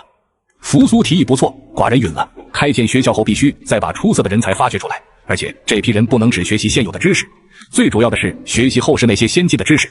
自己培养出来的人才用着才放心，所以汝便尽快把后世相应的知识整理好，带回来传授给他们。儿臣会尽快的。下去吧，开办学校的事情要尽快行动起来。诺。黑兵台何在？给我盯住沛县刘邦、泗水项羽、徐福等人，不要让他们有任何察觉，有何动作全部向寡人汇报。诺。走在咸阳城大街上，扶苏终于露出了笑容，因为他见到挺多人在干活之余都会在看书，得益于造纸术和印刷术，这在曾经的咸阳城是看不到这种景象的。扶苏如今心情稍稍轻松，便好奇地走到一个青年面前。汝在看何书？小人看的只是一本普通的识字书籍而已。吾见咸阳如今有很多人都在看书，这是为何？您说这个呀，因为如今的书籍价格大降，像小人这样的普通人也能咬咬牙买得起1、2本了。哦，那汝认识多少秦字了？先生，吾还未曾完全学会。汝学了多久？在哪学的？吾学了有2个多月了，是隔壁的先生教会了吾大秦拼音与一些秦字之后，父亲便给吾买了这本大秦字典，后面的秦字便是从这字典里学会的。难道真如父皇所说的，大秦其实有很多人才，只是由于以前没有机会，所以被埋没了而已？如今书籍的价格才刚刚降下来，还不能惠及到底层的百姓，现在真正能买得起书的，还只是比较有家底。若是日后我大秦也能如同后世那样实现全民教育，不过不能照搬后世的模式，要做出一些符合大秦的改变才行。汝日后便跟着吾学习如何？那您能教吾什么知识呢？吾可以教你现在大秦没有的知识。真的吗？先生，只要您愿意教我，吾便愿意跟着您一起学习。吾立即就去知会爹娘一声。好，那我们一言为定。等吾办完事，便教导汝学习知识。好的，先生，一定要记得哦，吾会等着您。告别了青年后，扶苏来到了现代。这次他打算先把能够提升大秦农业生产力的方法带回大秦，然后再继续学习后面的几科知识，包括物理、化学、生物等。字典姑娘，我想学习生物学。你要想学生物学的话，最好是先学习化学，因为化学是生物的基础，而物理又是化学的基础。那就是得先学习物理知识了。是的，不过你也可以按照课本的内容来同步学习。那就学习物理吧。很快，扶苏就把字典姑娘给的书拿出来，开始学习起来。哦，字典姑娘，照书上所说，是不是有了玻璃就可以造出望远镜了？你说这个啊，理论上是没什么问题的。看来我大秦的大军们征伐的时候，又可以多一成胜算了。下次回去一定要让害帝把玻璃研制出来。现在要不我先网购一个，让父皇和将领们开开眼。你小子魂丢了吗？没什么，我只是想着买个望远镜，到处看看风景。小伙子，看风景可以，不过有些风景不能随便看。字典姑娘，什么风景不能随便看啊？社会上的事情少打听。好了，我先回去了，有什么不懂的再问我吧。好的，姑娘慢走。送走字典姑娘后，扶苏很快便拿出手机购买望远镜，继续学习了几天后，望远镜回到了大秦。父皇，儿臣此次从后世带回一件神器，对战场作用极大。哦，是何物？此物名曰望远镜，若在战场使用此物侦察敌情，便能如同千里眼一般。果真如此神奇，速给寡人看看。父皇请看。不过此物需在开阔的地方使用，不然发挥不了其作用。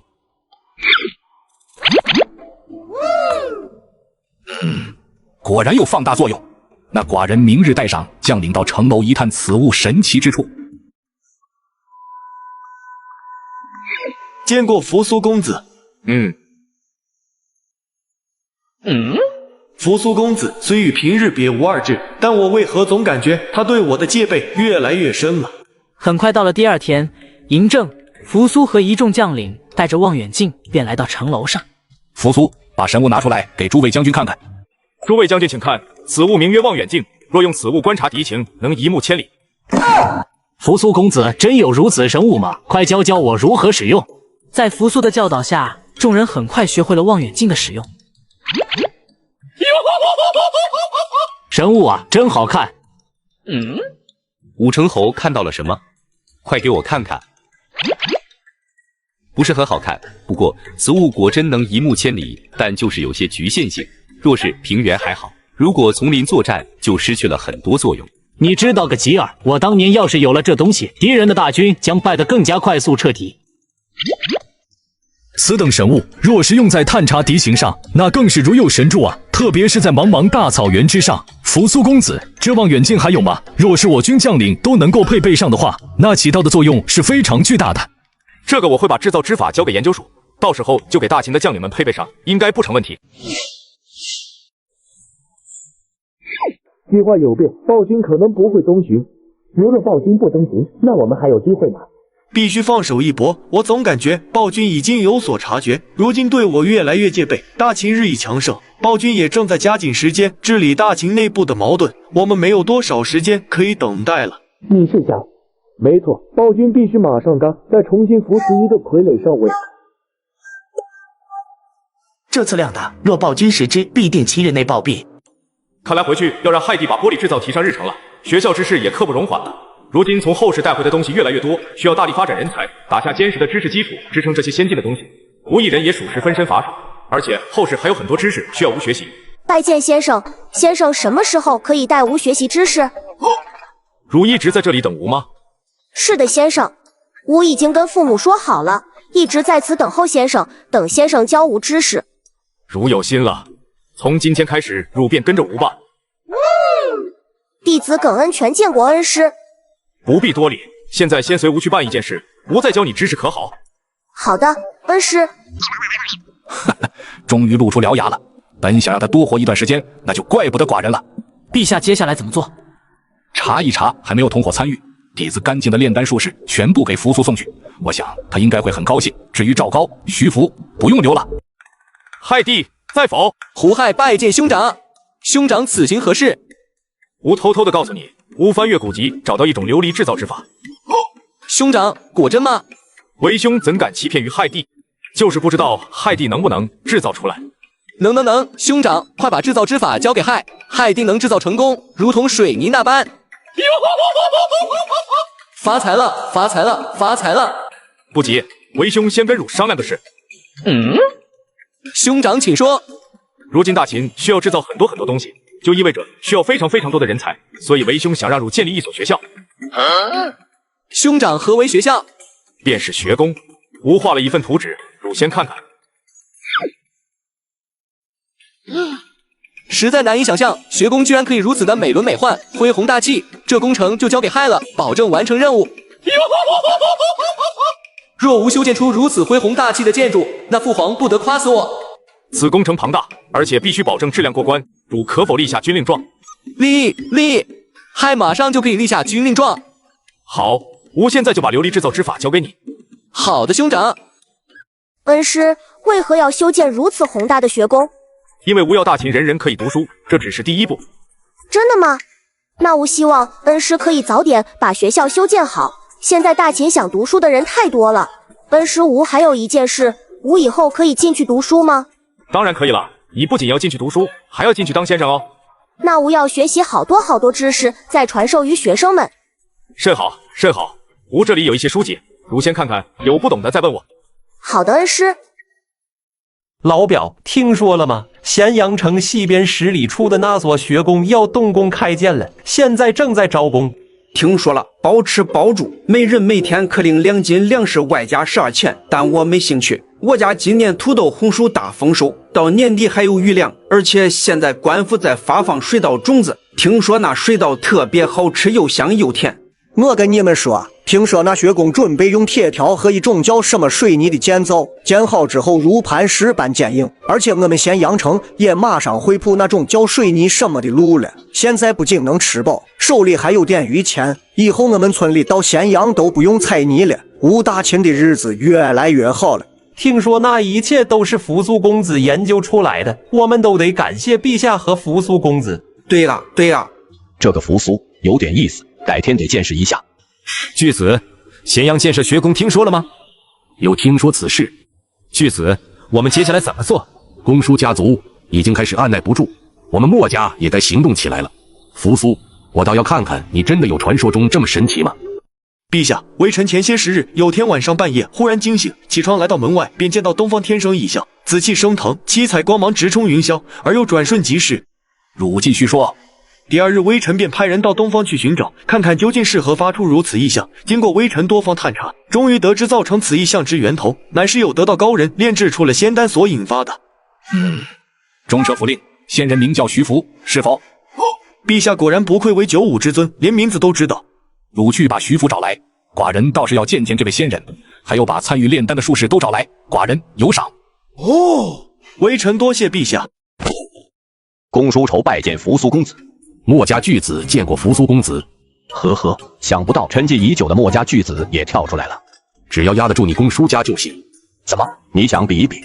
吾今日为求见扶苏公子而来，你公叔家就这么没礼貌？扶苏公子见笑了。二位大能光临寒舍，是扶苏之荣幸。都说扶苏公子温文尔雅，今日相见果然名不虚传。今日前排是听闻扶苏公子找到琉璃制造之法，特来讨教。是极，吾听闻扶苏公子建设大秦学宫，采用钢铁与水泥建造，如此神仙手笔，公叔家特来请教一二。这二位可是当世大能、数理化精通的学霸，照后世历史，若没有废除百家独尊儒术，说不定我华夏大地有可能提前2000年进入工业时代。这二位若能留在大秦学宫授业，那将是如虎添翼。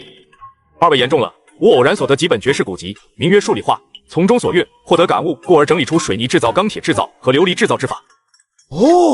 公子果真吗？公子能否割爱，借我一观此神书？望求公子割爱，借书一观。二位大能如此好学，扶苏自然不敢拒绝。只是扶苏有一事，想与二位大能相商。扶苏公子但说无妨。吴大秦虽以法家治天下，但吾与父皇有所感。天下之事，天下之民少不了百家贡献。若百家齐放，去其糟粕，取其精华，方能开创盛世之道。故而扶苏斗胆，诚邀二位大能辅佐大秦，传授公书之法，墨家之道。共襄盛世之举，重现公书墨敌老祖之荣光。公子心怀苍生，正符合墨家兼爱非攻之理念。墨家巨子愿再现墨子老祖荣光。扶苏公子心怀天下，我等佩服。公叔家族已沉寂多年，已无大征之心。公子之言，我会有所考虑。得大能相助，吾替大秦百姓谢过先生。这便是神书，二位大能请看。徐福拜见陛下。汝便是那炼制仙丹之人？不瞒陛下，正是贫道，这便是仙丹，陛下请看。当日仙丹出现之时，东方天生异象，紫气升腾，七彩光芒直冲云霄，定是神仙。拉出去砍了！陛下，这真是长生不老的仙丹。陛下，你怎么可以卸磨杀驴？中车府令，来把仙丹吃了。陛下饶命！陛下，这长生不老仙丹，微臣怎么敢？不敢吃，把赵高拉出去剁了喂狗。陛下，我知。剩下的术士给扶苏送去，让他看着办。此书不愧为神书啊，虽然晦涩难懂，但公叔家的绝密知识也不及此书一二。是急，此书不仅连我无法解答的墨家绝密知识解答得一清二楚，更是藏着宇宙万物。若弄懂此书所有知识，我这辈子都值了。扶苏公子，公叔仇怨率领公叔家族共同辅佐大秦，大秦学宫还缺人吗？公叔家族愿往。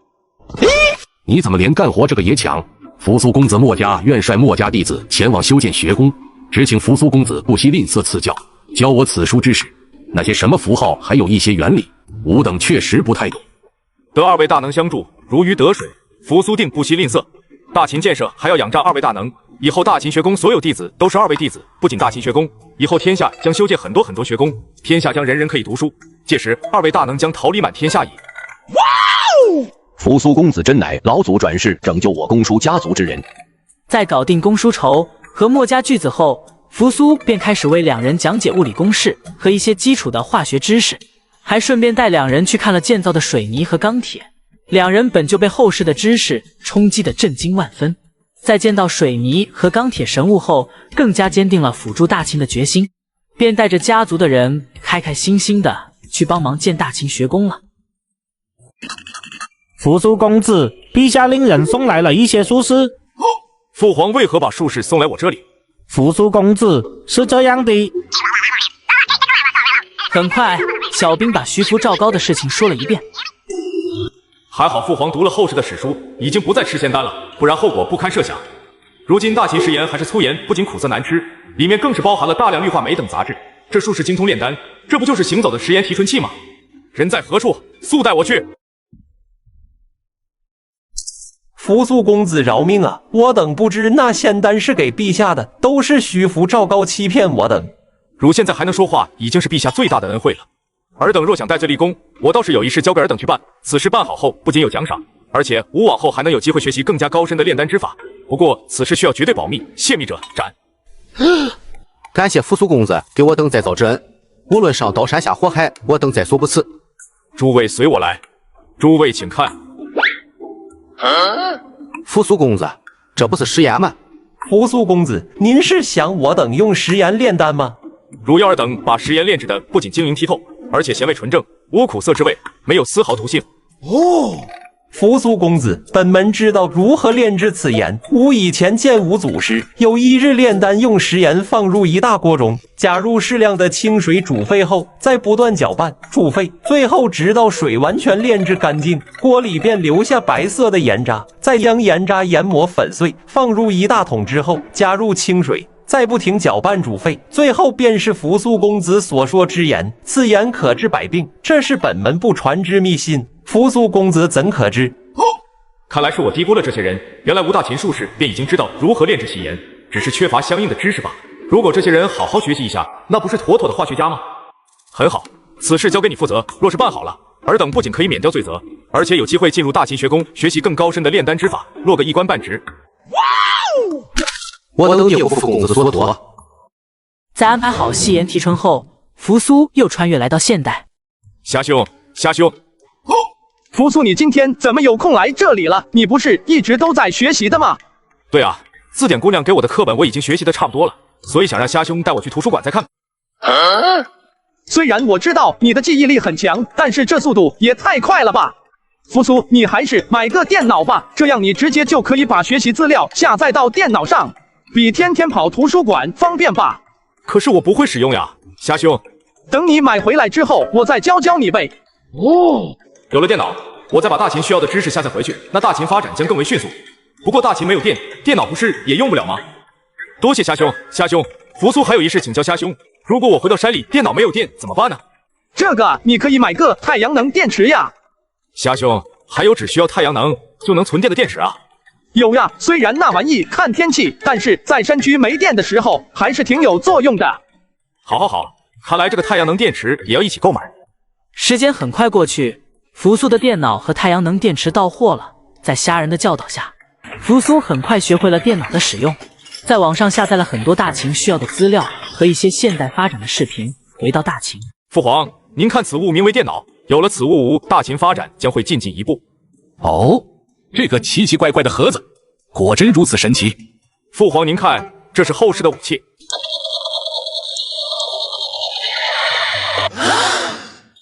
这是什么武器？威力为何如此巨大？这叫步枪比弓箭强上数十倍，而且精度十分准确，无论是战场使用还是执行特殊任务都极其完美。这个叫步枪的有没有制造之法？这些资料和一些相关书籍等，扶苏都下载到电脑里了。若制造出来，还需要慢慢试验。速把制造之法记录下来。寡人若是有此武器，何愁不横扫寰宇？还有其他武器吗？一并给寡人看看。炸弹。父皇，此物叫做炸弹，若战争中在人群之中爆炸开来，便如同天雷一般。哦，这个炸弹好，这个炸弹寡人也要制造出来。若有这个炸弹和步枪配合，大秦士兵将极大的减少伤亡，此乃国之重器也。父皇不慌，父皇且看，还有飞机、火车、航母。很快，扶苏就把现代的一些视频打开给嬴政看。在扶苏介绍中，嬴政被震惊的大脑一片空白。这些武器若装备给大秦将士，那大秦将是何等强大的存在？这些制造之法如何曾学到？父皇，大秦现在的条件根本无法生产出那些东西，我们人才还是太少了，而且没有工业基础，还需要很多时间逐步发展。寡人多想坐着飞机到大秦各地去看看。父皇，飞机有难度，我们可以制造热气球啊，也可以飞往天空。哦，快，把这个叫笔记本的留在寡人这里。寡人令人把制造之法抄写下来，研究制造。这个叫热气球的寡人已经迫不及待了，还有步枪和炸弹也要一并制造，就用在征伐蓬莱上。好的，父皇，这个电脑需要充电，用了一段时间便会失去电量。我买了太阳能充电板，给电池或者笔记本电脑充电。那也一并留在这里吧。不过吴大秦需要建立自己的发电站，你想办法在大秦也建一个发电站。你那些书本上介绍的水力发电，朕觉得就很不错。父皇，建造大坝我能想到办法，但是这发电机非常难解决。寡人听说如把墨家的人也弄来建造学院了。是的，父皇。你做得很好。吴大秦发展，墨家公书家也会是一大助力。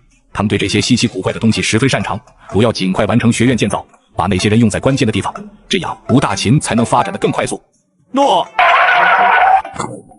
王翦拜见陛下。爱卿免礼。可是东方那岛有消息了？是的，陛下所猜无错。据派出的斥候传回的消息，大秦之东2万余里，海中有一岛，岛上生活有倭人。此倭人高不及无耻，不懂礼仪教化，不懂烹制食物，未开民智，嗜血成性，以狩猎为生，如同野人一般。一群没有文明的禽兽罢了。王翦听令，即刻起点兵遣将，发兵倭岛，不灭倭人，誓不回转。诺。父皇，儿臣请求随军出战。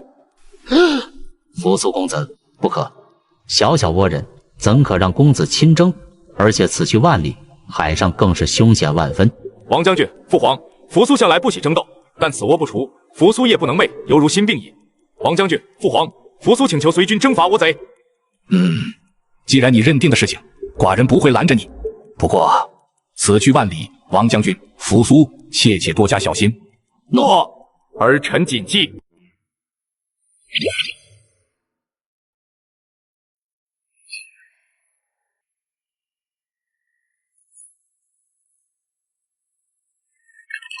不好了，海上有神兵来了。什么事情慢慢说。海上有神兵坐着比房子还大的船上岸了，见到人就嘎。整顿兵马，随我一起杀鸡抵点。勇士们，干了他们，武器和大船就是我们的了。杀鸡抵点。这群小矮子野心还不小，终将听命。我要知道苍生罹难，王翦挟天子路，取一兵，行天柱，全军出击。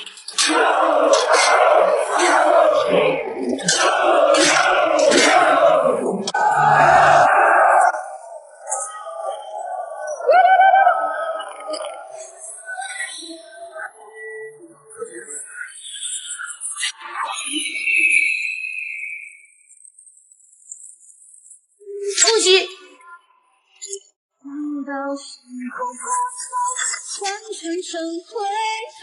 扶苏，